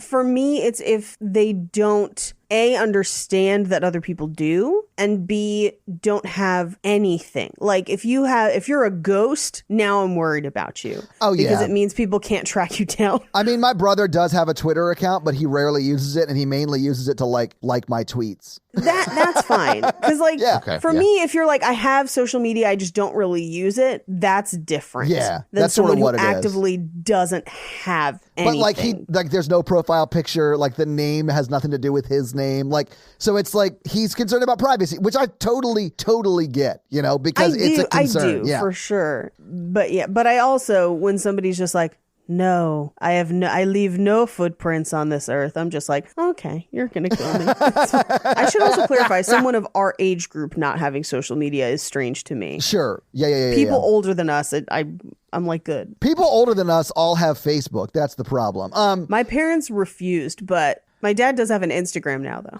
I know, and Yes, it's he lovely. does. We He DM DMs me occasionally. quite often. Yeah, we Yeah. DM occasionally. I wouldn't have Facebook if it wasn't for the Facebook group. Like, I just hate Yeah, no, Facebook. for sure. I hate everything Facebook stands for. I'd probably keep my Instagram, and I realize it's still a part of the Meta organization, but like, I prefer Instagram because it seems like a little bit more positive than Facebook. Yeah, I prefer Instagram. Instagram, I would say, is probably my favorite. Yeah. One of my favorite things to see is when I'm scrolling through Instagram and it shows me like a cat account, it'll always say, Paige Wesley liked this photo. Every one of them. Every time. There's Every a lot time. of cats. And I'm a like, lot of cats oh. and Pyrex. Yep, I love it. Instagram is my truest form. Yeah, I like Instagram too. It's more positive. But anyway, like if it wasn't for the Facebook groups, I would not have Facebook. I'd probably keep my Twitter and Instagram, but nothing else. Yeah, I have it for entertainment branding reasons. Yep. Yeah, it's part of the job, right? Yep. Anyway, But she literally says to Landon, like, what are you doing here? And he's like, I'm brushing up on bad jokes for tonight. And he has like a bad joke book. And I was like, I like Landon. Like, he is I do like putting in Landon. I do too. effort. I really feel like Landon was like, man, I got a chance with this girl I have a crush on. I want to nail it. How can I nail it? She laughed at my bad Puns. joke. Let's go. Yeah, Puns. exactly. Yeah. Exactly. But anyway, I thought that was really cute. But yeah, you're right, Paige. She then goes to campus security. yes, who is putting way too much mayo on a sandwich? There's no such thing. Any mayo is way too much mayo on a sandwich. I am a very big pro mayo person. I would dip my fries in mayo. Oh, I did that in Mikey. Europe. Aioli is just fancy mayo. But like big globs of like just mayo makes me gag really bad. So like Yeah. watching him make that sandwich, I was like, no, It's too bad because I love making big globs of mayo. Mikey, no. That's why I see you pounding protein shakes every day. What essential oil makes that better? Kerosene? Let me ask my doTERRA rep. Yeah, we should record this. We should call it to Tara and be like, I need to increase my load and velocity. And velocity? I want to shoot out like a shotgun. Yeah, I was going to blast through her back like a shotgun. What mix of oils can we use? Anyway, so campus security is like, can I help you? And she's like, yes, one of my roommates is missing, Helena Rittenhouse, which I actually looked this up, and the Rittenhouse, I'm going to call it a murder. I don't care what the court said. Sure. Actually happened after this. It's a horrible coincidence. I figured it was a coincidence too, but I was like, oh God. Because like literally the day I watched this was the day it was not guilty. Yes. Yeah. So I was like, fuck, really? Oh my God. Like so much. But so she's trying to describe that she's getting DMs. And this is actually like when you try to get a restraining order or something against somebody, this is a huge problem that law enforcement doesn't understand social media. Because you'll be like, yeah, I'm getting these DMs or I'm getting these texts or this person made fake accounts to follow me or whatever. And you end up having to explain how it works. Like when I at one point in my life had to file for a restraining order against somebody and had to explain how blocking people on text messenger worked. Like it was a whole thing. Oh boy. I'm sure that that's one of those things that's going to go away as younger people get into law enforcement. Really, as younger people get older and they get into law enforcement, because it'll be like a baseline knowledge that everyone has, right? Well, like, so like I only know what we do here, right? Sure. So like they built a separate building called the Family Safety Center where law enforcement take you if you want, or you can go up there too. And it's like domestic violence counselors and other like helping professions, like more wraparound services. There's detectives there too, but it's like social workers and detectives together, and like they walk you through and there's also therapy for victims. It's a nice little service, but like they walk you through the process of like getting an order of protection. Nice. And all this other stuff, and it kind of takes the police part out of it, because it's like you go through a judge. It's all legal stuff. It's not necessarily like it is the law side of law and order, not the order so side. They try to take then the officers are, like they'll just take you there and be like, talk to these counselors. They'll get you right home and like so that's how they started doing it there. So I think it's going better because I had a friend recently go through that process. I mean, I hope so, because in Los Angeles, it's like a huge, complicated process that largely falls onto the burden falls onto the victim, I would say, which sucks. That's terrible. Yeah. Anyway, she's running into some of the same roadblocks here where the guy's like, I don't understand what a DM is, and you have no proof. There's nothing I can do. But he's campus security, and I think that they wanted him to be the worst, even though I do realize at the end he does try and go save some girls, and he gets killed, right? Which I like, but like campus security on like the large scale has been shown to not really protect victims, but protect schools, which is why if someone gets assaulted or whatever, you should go to the police. And I'm not saying the police are going to do a whole lot better because they're not great at it either, but it's a much better success ratio than campus security is. Yeah. So he does take her to the DKO house and it's empty. So he offers to drive her home, but she stays. And she kind of peeks around in the windows and calls Helena's phone and does hear it ringing inside. Yes. Oh, did she hear it? Because I didn't know she heard it. She does. And what we find out later is that it's because Helena's there, because she's in on it. And so, yes, her phone is there. Right. In my TV, it was just like she leaned in the window and then the professor showed up or whatever. If you have subtitles on, it actually says Helena's phone ringing faintly. I don't believe in subtitles. I believe in sound mixing. But I mean, it could have been louder. But the professor does sneak up on her, and she kind of comes up with the story of like, oh, I'm looking for a comb I lost. And then he tells her about the performance being on YouTube and accuses her of defamation. Basically, like, you said his name, you accused him. I don't think you should think he would take that lightly. I mean, yeah, he's terrible. And he's saying some pretty fucked up shit where he's like, the school has a history, sacrifices have been made. I was like, what are you talking about? I was like, I'm not even an English lit major. Like, fuck off. Well, and he says he has a key, but then none of his keys work. So he has to use the hide a key. And that really squicked me out too. Yeah, I think that was just to display where the hide a key is. So when she uses it later, you're like, oh, that's how she knew where it was, which I'm fine with. But she should have left like immediately and been like, oh, I'm good, I'm leaving, bye. But just because we already know this dude's a creep, they're trying to kick him out of school. Although we do also see in this scene when she looks at his papers. Because he's like, did you sign my petition? When he drops his papers and she picks them up, she sees the list of everyone. Yes, right? So she sees that there are names literally on a list, and a lot of the names are people we recognize, right? Names from the girls in her sorority. So like, there definitely is some sort of backlash brewing for the people who have signed the petition, right? We know that at this point. Right. So we cut back to her house, and this is where Jesse's like, I could have been making ham all my life. I like that. Which is great. But clearly Nate, aka Smoosh, is not doing great. He's kind of like not being nice. He's not engaging with them. And Marty notices a couple things of like, you're drinking beer. You never drink beer. Because beer's manly now. I love beer. Which, like, looking back, I'm like, what is that? What are they trying to say about beer? Like, it's so weird. So no, this is very specific to, and I guess there's not a ton of fun facts for this movie, and I'm burning through them fast. The elements of toxic masculinity in this movie are specifically based on both Jordan Peterson's ideas and also the Brett Kavanaugh trial, which had happened just previous to this. And if you remember the Brett Kavanaugh hearing where he says, beer, I like beer. Yeah. He says it in a very I remember that part. Yes. very fucking weird way.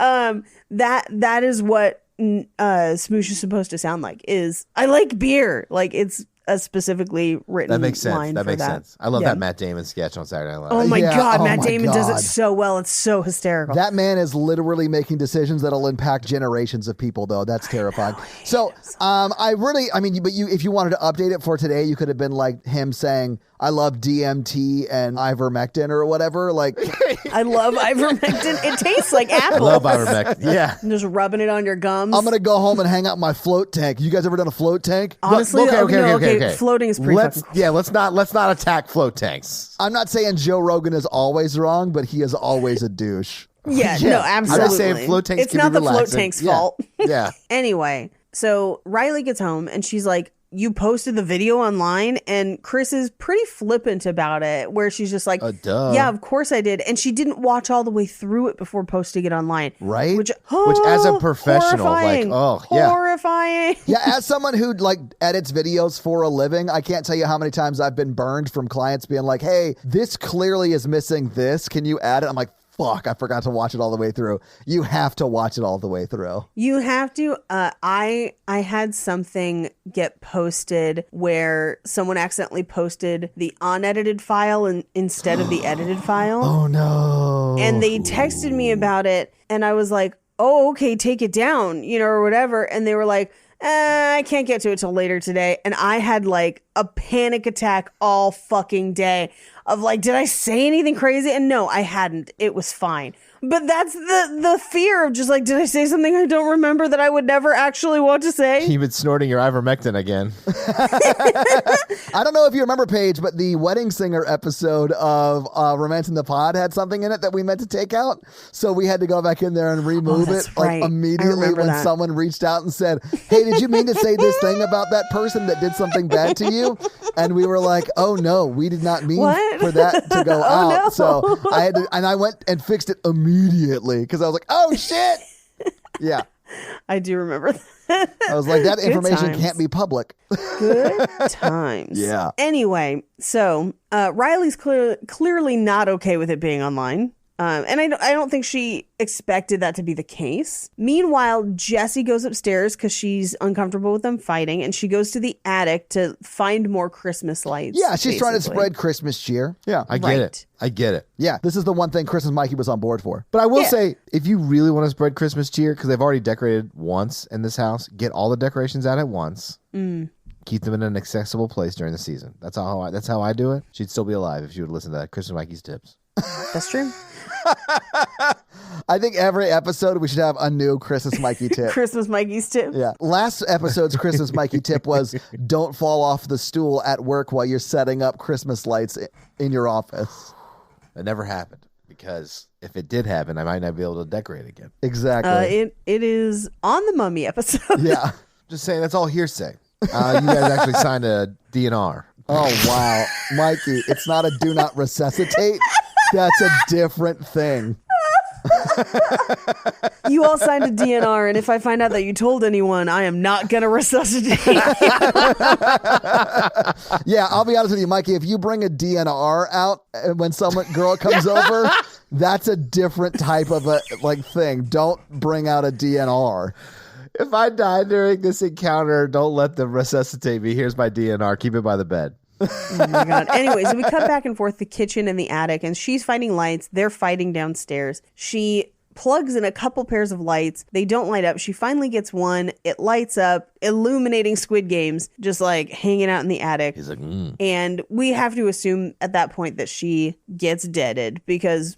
She does. She gets deaded. Yeah. We see it later, but... She gets a glass shard through the face. Yeah. It was brutal. We don't see that actually happen, but we see it as she turns later on. Mm-hmm. So they're fighting, and Smoosh gets in on the fight. And I just have in my notes, oh shit, Smoosh is the patriarchy. But he's saying horrible... Yeah, he's saying horrible things. Horrible shit. Like, I should have dumped you last semester and all kinds of... And Marty kicks him out. Good for her. Yeah, because she's like, clearly you have the Joe Rogan experience broadcast directly into your brain. Stop. Get out of my house. Quit yelling about cryptocurrency. I don't care if you got Elon Musk to smoke pot on your podcast. Get the fuck out. Yeah, I mean, he clearly always smokes pot. You see what he named his kid? Anyways. I do, but it's not a word that can be spoken. So I'm not going to talk about it. Yeah, like you can only read that word.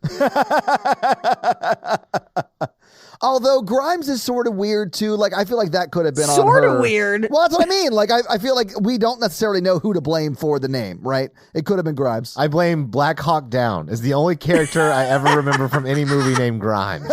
Ewan McGregor in Black Hawk Down as an American soldier. Here's the thing. Elon Musk is already a weird hybrid robot / alien person. And then she is somehow twice as weird as that. And so... like, when I saw that name, I was like, oh, these are things we should have never let mix. This is just too much in one place. They're the type of people who would go to an alien planet, see an alien snake, and be like, let's pick it up. I think we're cutting all the Prometheus stuff. No, we're not. I'm making more Prometheus jokes, so it has to stay. Anyway, so Marty gets weird DMs, and we've established at this point that they're all getting weird DMs. And so Chris responds to one is basically just like, come and get it, asshole. Yeah. Which is kind of funny. Make me a panini on my mom's panini maker. It's one of the things I loved it. I was like, yes. That's not good shit talk, but I'm here for it. I just love paninis. Same. I do too. You know what I put on them? Mayo. Well, yeah, on the outside to get a crispy crust. No, I'm with you on that, Mikey. Anyway, so at this point, she's like, I knew Helena was dead. The hooded guy comes into the house and he shoots Marty with an arrow. Yeah. They take off running. They drop their phones. And the one thing I do really like about this movie is they're very practical about the choices they make, where they're like, we need to get a phone to call an ambulance. We need to get keys to get out of here. Yeah. So like, those are like their goals. But this is the last time the movie is practical. Right. Well, shit starts popping off and then gets weird in the third act, right? So, yeah. Yes. Yeah, absolutely. So they're kind of hiding upstairs. Riley breaks a broomstick over her leg. She goes downstairs to try and get both Nate's keys and the phone. And upstairs, Marty is kind of like apologizing, thinking that she's going to die, and sends Chris to go find Jesse. So meanwhile, downstairs, we hear a door open. We cut back upstairs, and Chris finds Jess in the attic, definitely dead, with a shard of glass in her face. Yeah, like down the dome. I was like, oh, gross. Yeah. We cut back downstairs, and the door that we heard opening was actually Nate getting back into the house. And he apologizes. He's like, I'm so sorry. I had this intense migraine. I feel terrible. Well, and she's trying stressful. Yeah. And she's trying to tell him, there's someone in the house. I need your phone. Like, this help, basically. And we actually hear kind of the high-pitched ringing at this point. Yeah. And he literally immediately flips, where he grabs an axe and he's like, I need to protect her. Yeah, like that's what a man would do. I really didn't love this part of it. I was like, just help them get out. Just go. Like, what are you doing? Yeah, and we find out it's because he's being brainwashed. Yes, the alpha side takes over, I guess, is what they're trying Right. to show there. Yeah. Yeah, he immediately gets killed. The other hooded guy grabs Riley and cuts her face with an arrow. Did you see? Well, both sides of her cheeks and then rubs Yeah. it in to make her cheeks rosy. I was like, oh, I see Yes. what you're doing here. And that is terrible. Stick with us for more beauty tips. I mean, I guess maybe if you pushed hard enough, you could. But like, as far as I understand, with arrows, it's more of the It's the the impact. speed. Yeah. Yeah, the speed and the impact. Yeah. So he then, because he's under the mistletoe, starts to almost as if he's going to kiss her, and she kind of fights him off. He gets distracted by the Santa toy. She dives for the axe and the keys. She Wolverines the keys. Yep. And kills the dude with Wolverine keys to the neck. Which yeah. there is a significance to that, of killing someone that way. Yeah, that's Yeah. up close. That's intimate, man. Yeah. Not only is it intimate, it's intimate with the tactic that we've been taught for self-defense. Yes. Oh, yeah. But Jesse's dead. This dude's dead. Nate's dead. Marty comes downstairs, and because Nate's dead, they're now confronted with multiple hooded guys, and Marty tries to kind of hey, I just called the cops, I'm gonna fucking kill you. And they immediately cut her with an axe, so she's dying, but she does... Well, she brings that axe to them because she has it in her hand, and she is threatening them with it, walking towards them. And I think she's doing this because she wants the other girls to run. I feel like she's already been... Yes, she gives them a head start. Yeah, she's already been wounded, right? And her boyfriend's dead. She's probably I'm going to sacrifice myself and save these girls, but they don't actually leave. That, I feel like that plan does not come to fruition, which is sort of sad to me. But I like that she did this. I thought it was sweet that she did this. Yeah, well, and what we do find, because she does get to the phone. It does appear that she does get to it after they chase them into the kitchen like the raptors in Jurassic Park. Yeah. Another horror film. Oh. Anyway, they end up in the kitchen, and Marty does get the phone. And now what we see, and I thought this was actually a really interesting kind of cut that they did, we see campus security get a call to an address, and it's the address for the original Black Christmas house. Oh, is it? I didn't realize that. Okay, cool. All the fun facts are over. Yeah, basically. And it's a reference to a couple different movies and stuff at the time. And so at this point, you think that Marty successfully called 911 and security's on the way. But hold your horses. We cut back to the kitchen, and they think they've eluded the hooded guy, but he's just standing on he climbed up on top of the island. Yeah. Which I'm like, how did you not see that? 100%. Yeah, right? Yeah. Regardless, they managed to grab knives, and this is the second one they kill. They managed to kill this guy. We cut to campus security arriving at the Delta Sigma house instead. And this is actually the girls who boycotted, and they're in the process of killing the hooded guy. So they're the ones that called 911. Yeah. Which I didn't see this coming. I was like, Me either. oh! Yeah. We cut back to the kitchen where they've killed that one hoodie guy, and they're like, why isn't it blood? And they take the mask off and reveal that it's the pledge that she saw early in the movie. Yeah. Which apparently means they don't have blood anymore because of the black mat. She was like, he's clearly not human anymore. I was like, again, I don't know if we're qualified to make that assumption yet. I'll go over it in fun facts because it serves multiple purposes, but none of them are a good reason. Anyway, so she strangles another hoodie guy with the dress. They get Nate's keys because they have to pull them out of that guy's neck, and they hop in the car, and this is where Riley and Chris manage to get in the car. They're driving away, and Riley kind of tells her about everything that she's seen, the statue, all of it. And Chris doesn't necessarily immediately believe her, even though Riley has Chekhov's snow shovel. Right? Which I thought was a great weapon that is underutilized in this film. Yeah, they don't really use it that It's a much at little all. flimsy. Yeah. No, it's a little flimsy. I don't know. I saw someone use that type of shovel to great effect in a movie called Home Alone. That old man really destroys Joe Pesci's face with it. Anyway, they get away, and Chris is not believing in the whole ritual black magic element because she, like us, recognizes that it's a bad story element.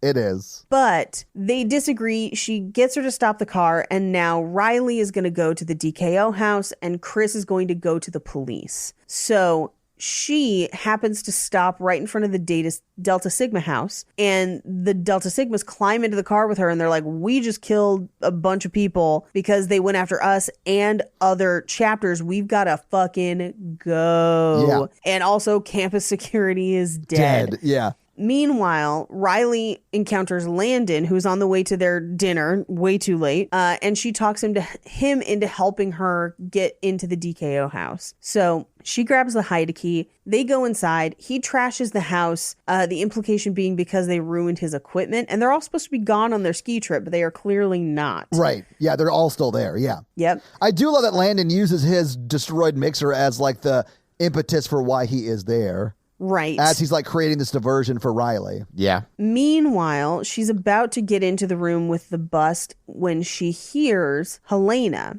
and she goes to try and save her, but Helena doesn't actually need saving because it's a betrayal. Did you see this coming? No. I did not. I didn't either. Helena did a good job, man. It's a good flip. And then I thought I was like, oh, they mind controlled her too because I'm an idiot who I didn't pick thought up so on the metaphor. too. And no, it's internalized misogyny ruins the party again. Yep. And so they initiate Landon, and Riley wakes up tied to a chair, and they have...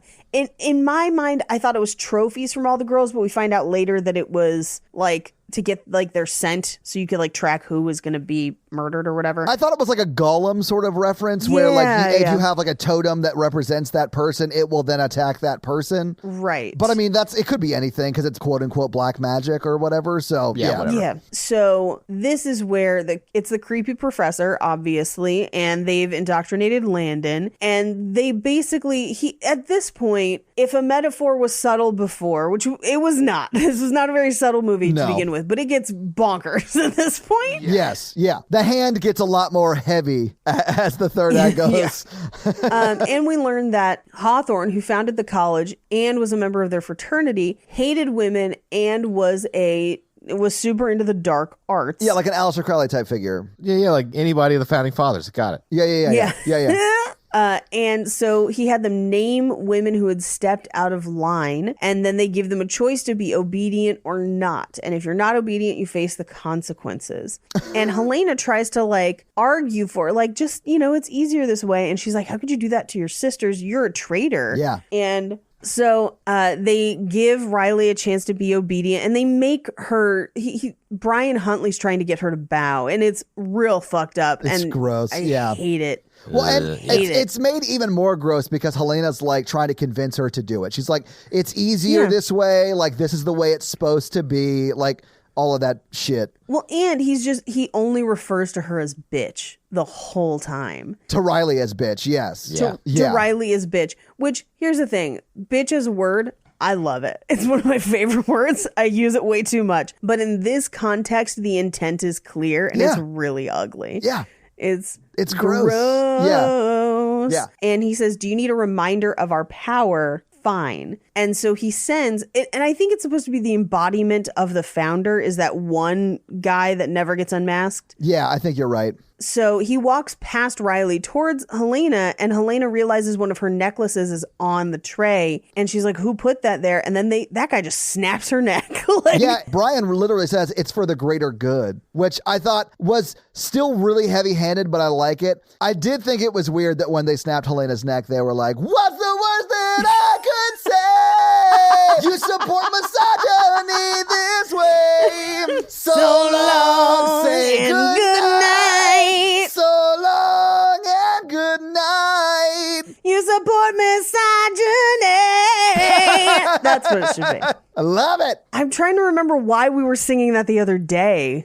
Because Emotep was like an emo. That's what it was. That's what. Yeah, that that's was the what Mummy it was. episode. Yeah, that technically is a callback to the Emotep in the Mummy episode. Emotep. You're welcome, people who listen chronologically.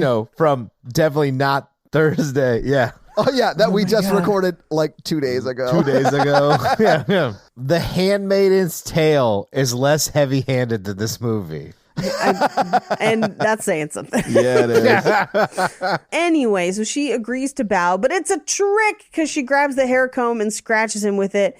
Yeah, she finds her comb. Yep. Bow to your sensei. Yep. The evil guy tries to strangle her, and it seems like Landon is kind of fighting it, where like you kind of see his Yeah, he's hands like fighting it. shaking. I think he is. But just in time, Chris and the girls are back to kill people. So she shoots one of them with an arrow, and then has arrows and proceeds to just hit people with the bow. Yeah. Which is the dumbest shit I've ever seen. Have you never seen one of the 1,000 iterations of Robin Hood? Like, what are you doing? She's not a STEM major.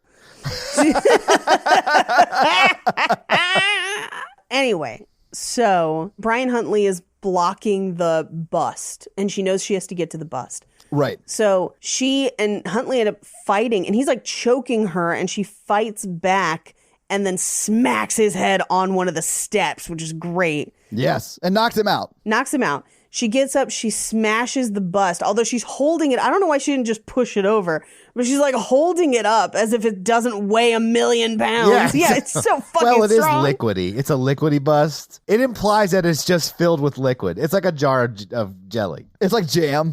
Toxic masculinity. It's blackberry toxic masculinity jam.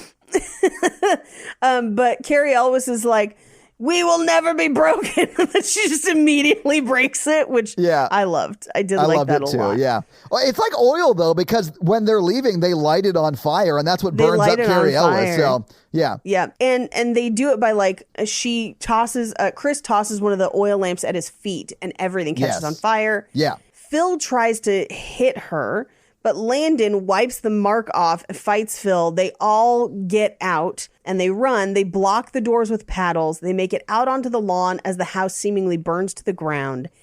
And that's the movie. But there is a post-credit scene where Claudette the cat drinks the black stuff to become the toxic masculinity cat. Yes. My favorite superhero. Yeah, which, guys, we need you to make that cartoon. If you have any cartooning abilities, please make that a thing. Okay, so what'd you guys think about the 2019 Black Christmas? It was okay. Yeah, it's okay. I don't like the supernatural element, which I know we talked about at length. Yeah. And I think it's paced a little strange, where it takes a long time. Like, we get that first kill, and then it takes a long time before the next one. So even from like a slasher perspective, it's kind of takes a little while. And I think you could cut probably 10 minutes out of this movie easily. And I think you're right. Yeah. It's just a tiny bit too long. Yeah. It's okay. I love Christmas horror. I love Christmas movies. You are the Christmas Mikey. Yes. It's a very heavy-handed. They made some interesting choices. But like I said, we've exhaustively talked about it, so I have nothing else to add. Where is Santa with his sleigh? Yay! Christmas Mikey wants it today. Deliver gifts all the night. God, yes. I love it. Okay, so I think we've said a lot of it already, but like the metaphor, I think, broke down in the third act just because of what we've talked about before. But I sort of liked it. I didn't mind its heavy-handedness, unlike with Assassination Nation, which I feel like just didn't do a good job because that writer is not great. This is a much more effective version of that type of movie, and I was sort of here for it, although it did sort of fall apart in the third act. But other than that, it was fine. And then that one scare in the attic with the lights being turned on really, really scared me. But the rest of this movie I was able to like get through because I think the type of horror it is not super scary for me because there's not really jump scares in it. Mm-hmm. It's just like, oh, we live in a terrible society, and that is horrible, and it definitely is horror, but it's easier for me to watch that type of thing. Yeah, I got you. I agree. Yeah, so Paige, do you have any more fun facts for us? I do. Well, here it is with your fun facts. Helena, fun facts. So this movie actually has a surprisingly high body count. Over 25 people are killed in this movie. Oh, Okay. wow. Yeah, and that's in part it's because at the very, very end they kill like 15 people all at once. Oh, that's true. In the frat in the house. fire. Yeah. Right. Now, when the trailer for this movie came out, a bunch of the scenes in the trailer were altered with CGI for advertising purposes. Wait, putting what? the killer in places where the killer wasn't. So there are scenes of like Helena brushing her teeth with the killer standing behind her, which is not in the film. In the film, she's all alone. There are scenes where they unmask the killer only to find the statue behind it. Oh, so like, what? yeah, real fucking weird. And there's a modified scene where Riley closes the door of Helena's room only to reveal the killer standing behind it, which, of course, the killer hasn't even been introduced at that point. Right? Okay. Whatever. Right. The black goo that the fraternity brothers bleed is meant to represent literal toxic masculinity, which course. again, we picked up on that. Heavy-handed. But it was also used because they wanted to make this movie PG-13 because the director wanted to appeal to younger female horror viewers. Yeah. Okay. And so they couldn't show that much blood. They couldn't show red-colored blood in PG-13. So they picked their spots with the blood, and instead it became kind of the black goo. Okay. Yeah. This is the first Black Christmas film to not include actors from the original and not include a killer named Billy and to have a supernatural element. So to the point where, until I got to fun facts, I almost kind of thought that this was... different yeah. Well, yeah, we haven't talked about late stage Hellraiser all that much because Todd can't get past the first one. We have talked a lot about the original Hellraiser, though. Yeah, but much like late stage capitalism, late stage Hellraiser goes downhill pretty quickly. And part of the reason that it did is because they started buying scripts on spec as opposed to actually writing Hellraiser scripts. So they would buy a horror script from like a first-time screenwriter trying to get their name out there. They just make it a Hellraiser movie? Yeah, they'd rewrite a couple scenes to put Pinhead in. And then they'd film them like 2 at a time overseas in Eastern Europe. Yeah, that makes sense. So for a hot second, I thought this movie maybe was a standalone horror movie that they were just like, we'll just put Christmas lights in it and make it Black Christmas. Here's the thing. I am down for that. Like, if you want to make a Christmas, like, just buy me horror movies and put Christmas shit in it. That's all I want. Me too, but apparently no. Apparently this was actually written specifically for this. Now, the director and the screenwriter both specifically have talked about referencing the Brock Turner case, the Brett Kavanaugh case, and Jordan Peterson as influences into how they structured some of this movie. But it doesn't really seem like a Black Christmas movie as much as it just seems like a horror film. Yeah. A horror film? It has nothing related to Black Christmas. Yeah. Yeah. So the address of the sorority house is 1974 Elm Road, and it's a reference to both the year the original film came out and a reference to Nightmare on Elm Street because John Saxon was in both films. Also, all of the characters have unisex names on purpose. Okay. Riley, Marty, Chris, and Jesse are intentionally picked for being unisex names. Lindsay was named after feminist critic Lindsay German. Okay. So, yeah, I thought that was kind of interesting That's that cool. they did that. That is cool. Specifically. Yeah. So, between production and post-production, this film only took 5 months to make. That's pre-production, principal photography, and post-production, which is That's an fast. insane schedule. That's fast. Almost all of the scenes in this film were shot in one take. Some were ad-libbed because the script was not complete because they had only started it months before. Wow. I mean, honestly, Wow. good for them because you couldn't tell, or I couldn't tell at least. You could not tell. This No. movie is acted and scripted pretty well. That's a huge credit to the actors for that, to be able to ad lib and still be like on script more or less, or on theme of script, right? That's really hard to do. Well done. Yeah. And those are your fun facts. Well, thank you for those amazing fun facts, Paige. Let's talk some box office. So what do you think the budget for Black Christmas 2019 was? The budget, they shot this in New Zealand, which means it's a lot cheaper. So I'm going to put this around $6 million. Okay. Mikey, what do you think? I'm going to do 12. Okay. So the budget for this movie was $5 million. Okay. Which I think is really great for what you This see on looks screen. great for This $5 was million. great. Yeah, it looks amazing. Compared to what Black Christmas, the original one was, the original budget was $620,000, but obviously it was shot in the 70s, so if you adjust that for inflation, that's $3.4 million. So still, the original one cost a little bit less, but this movie, the one we just did, Black Christmas 2019, came out on December 13th, 2019. It was number 5 in the theater the weekend it came out. It was beat by other notable movies such as Jumanji: The Next Level. That was number 1 that week. That movie was fucking good. Frozen 2 was number 2 that week, and it was its 4th week out. Knives Out was number 3 that week.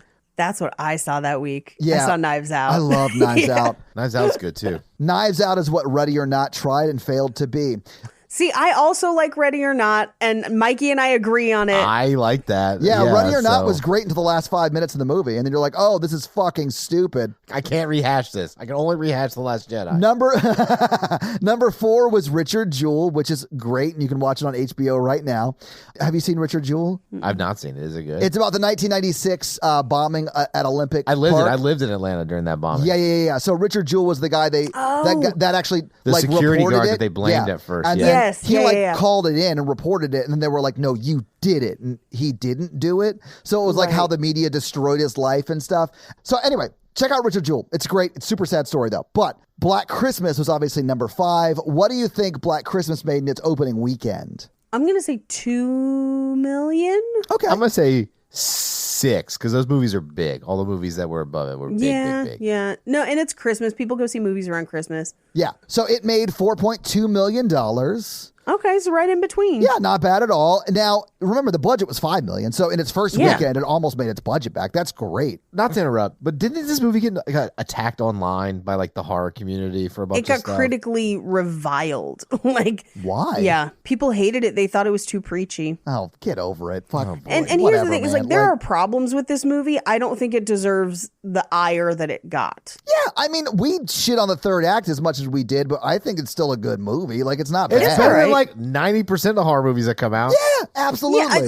I have way bigger fish to fry and way more stones to throw before I get to this movie. Right? Yeah. Yeah. Like, Yeah. okay, whatever. I don't even want to talk about that. Fuck that. Anyway, so what do you think it made for its total domestic run? Now, it does get some serious backlash, which impacts its box office. I'm going to say it makes 15 over its whole run. Okay, Mike, I'm what do you gonna think? say 13. Okay. It made $10.4 million over its whole run domestically. It went on to Yeah. make $8 million internationally for a total of $18.5 million. So, I mean, they still made money on this movie. Like, Yeah. it may not have done as well as they wanted it to, but it was a success in at least that sense, right? Right. I just remember the online thing was like constantly attacking it. Yeah, that's so crazy because it's not really that bad of a movie. Like, No. now, if you look at how much the original made, it made $4.1 million in 1974. And if you adjust that for inflation, that's just barely over $23 million.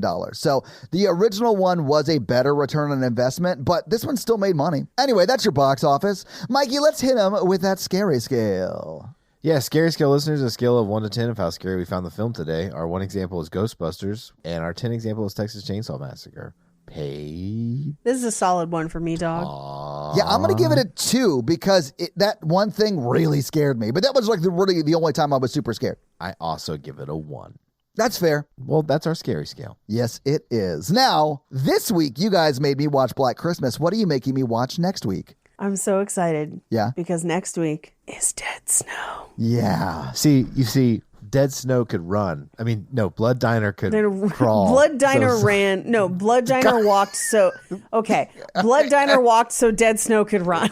Yeah, I have been fighting doing Dead Snow because I watched, I think, the trailer for it, and I was like, no, this looks fucking terrible. And then we did Blood Diner, and I was like, well, nothing can be worse than this. So let's just do Dead Snow. And then Yeah. Todd was angry at me for picking Dead Snow, and I mean, picking Blood Diner, and I was like, y'all should have picked Dead Snow. You learned your lesson now. Yeah, we did. That's like a So- little inside baseball of like how we fight. It's very petty over here. It's about movies. But I'm excited. Dead Snow. And then I think we talked about it on the last episode, but just a We did. reminder again, the last movie of the month is Antlers. Right. So that means Dead Snow, listener request, then Antlers. Yeah, absolutely. So listener request will start, honestly, probably pretty soon. I am so excited about Antlers. I'm really excited about it. I am. I've heard It looks mixed reviews, scary. but I'm very excited. It's Del Toro, so you know. So your homework for next week is to watch the batshit insane Dead Snow and, listen to next week's episode. Cause it's got zombie Nazis with some teens that go skiing. Dead Snow. It's all right, Dead Snow, it's all right. Mikey, do you have a review for us to read? Oh, yeah. Nice. I'll get one now.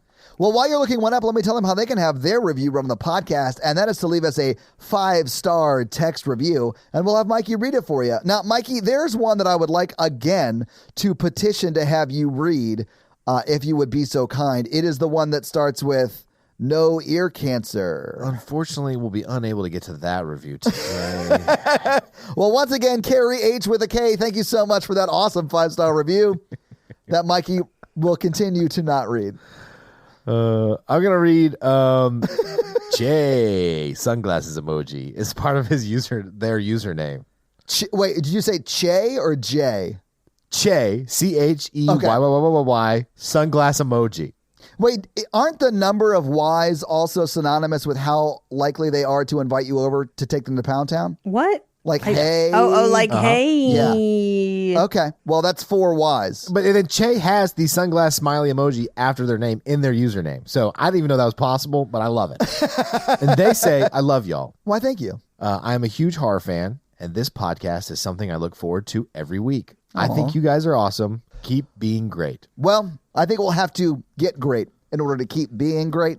But we appreciate the kind words. And if you want to have Mikey read your 5-star review, leave us a very nice, specifically towards me, 5-star review, and we will make Mikey read it. I don't know about that.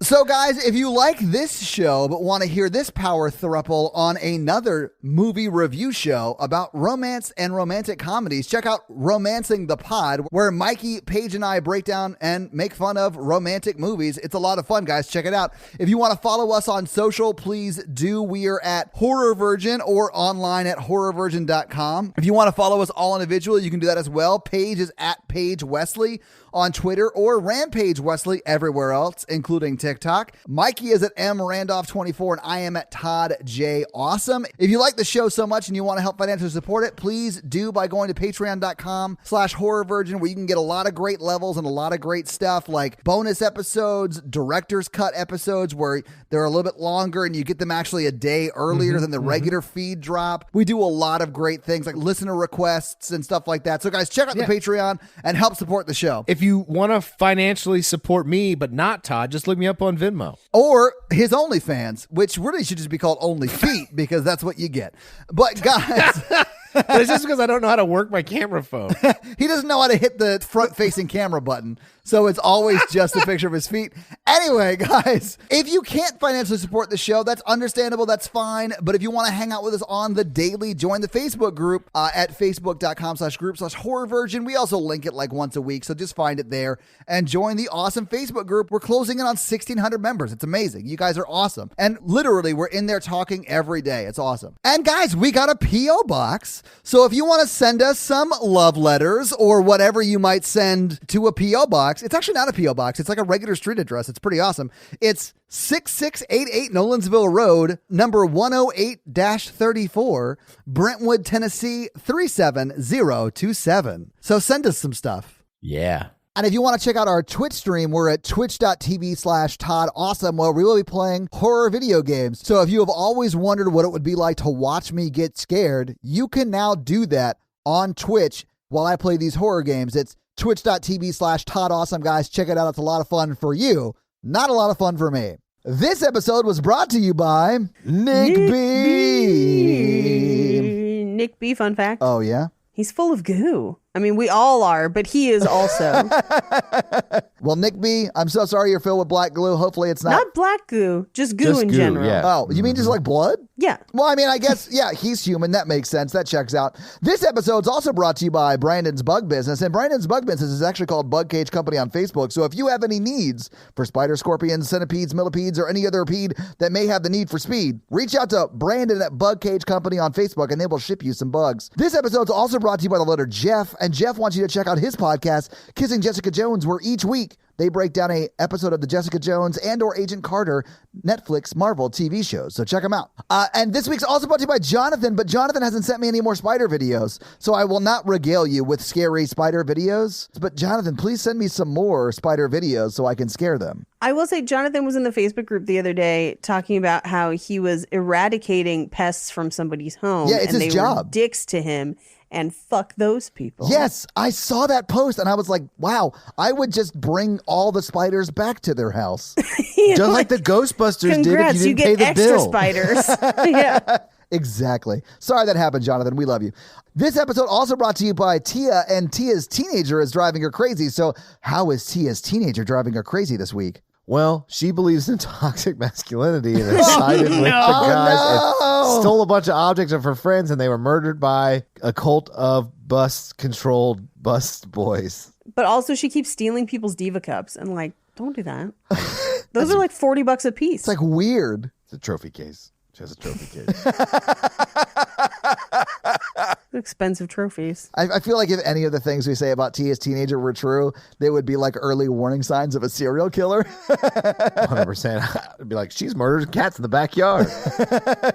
We now return you to another episode of The Patreonicals. We now return you to another well-prepared episode, I should say, of the Patreonicals. Mikey, hit us with what you got this week. Most evil Matthew broke up with Kaylee and started hooking up with Danielle. I do remember from that. the Mun. Who is not a human. She's a Mun. She's woman. a Humoon from the Mun. Human, yes. Oh, wow. You're a moonster. Evil Matthew. You really are a heel. I wouldn't have nipple sex with you with a 39. Then we're done. Good night, everybody. So Most Evil Matthew takes his new Mun girlfriend Danielle and her bodyguard Aaron, who I think did not go with them last week, but now I've changed my mind and she is. So she has learned to use two like samurai swords. That's her thing now. Oh, nice. She's like Michonne? Yes. Yeah, Most Evil Matthew's Michonne. like, I want you to be a Mun to my children. So they're going to try to have A mudder? a Moonder? A moonder to my children. Oh, I hate both of you so much. And they're down in the bunker with Driscoll, who's Chippendale. He is the human Chippendale, and he's like, he has internalized the Illuminati. yes. I mean, every time you say Chippendale, I picture the dancers. exotic I know you dancers. pervert. I picture Patrick Swayze and Christopher Farley. Yeah. Yeah. But oddly enough, they're still singing Chippendale Rescue yeah. Rangers. Rescue Range, Chippendale when there's danger. In the Yeah. bunker, Isaac has completed the Sunny D virus again. What? got- Are we about to do a complete fucking reboot? What is love? Virus, don't hurt me. Don't hurt me. No more. And Isaac's like, super cool to be here in the place where I can be evil. Great. Thank you.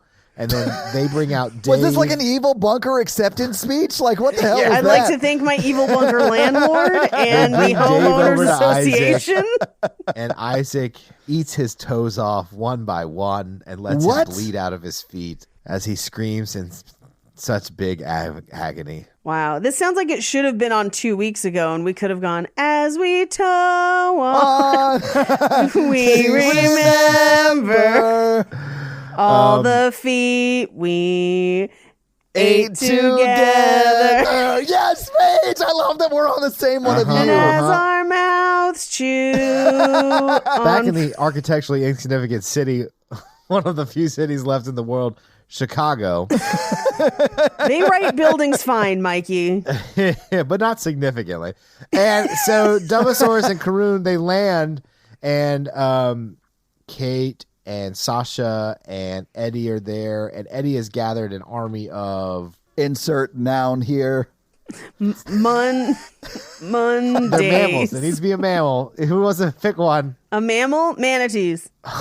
Well, you always pick water mammals when they're clearly on the land, Paige. Hey, you know what? If somebody prepared better, this wouldn't be an issue.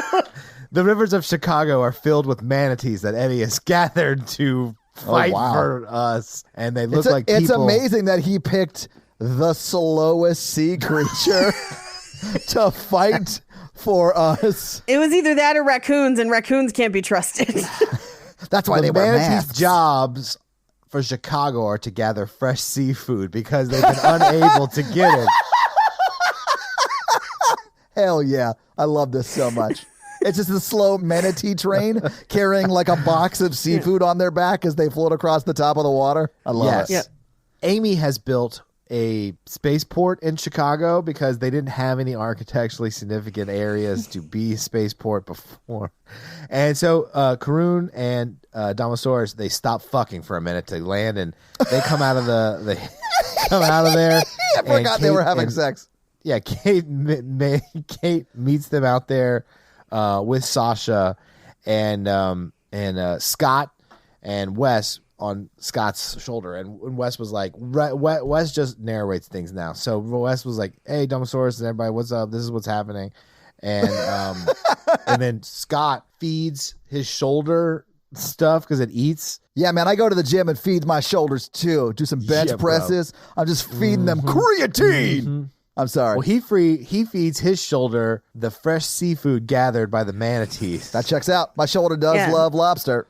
And antioxidants. Yeah. Yeah.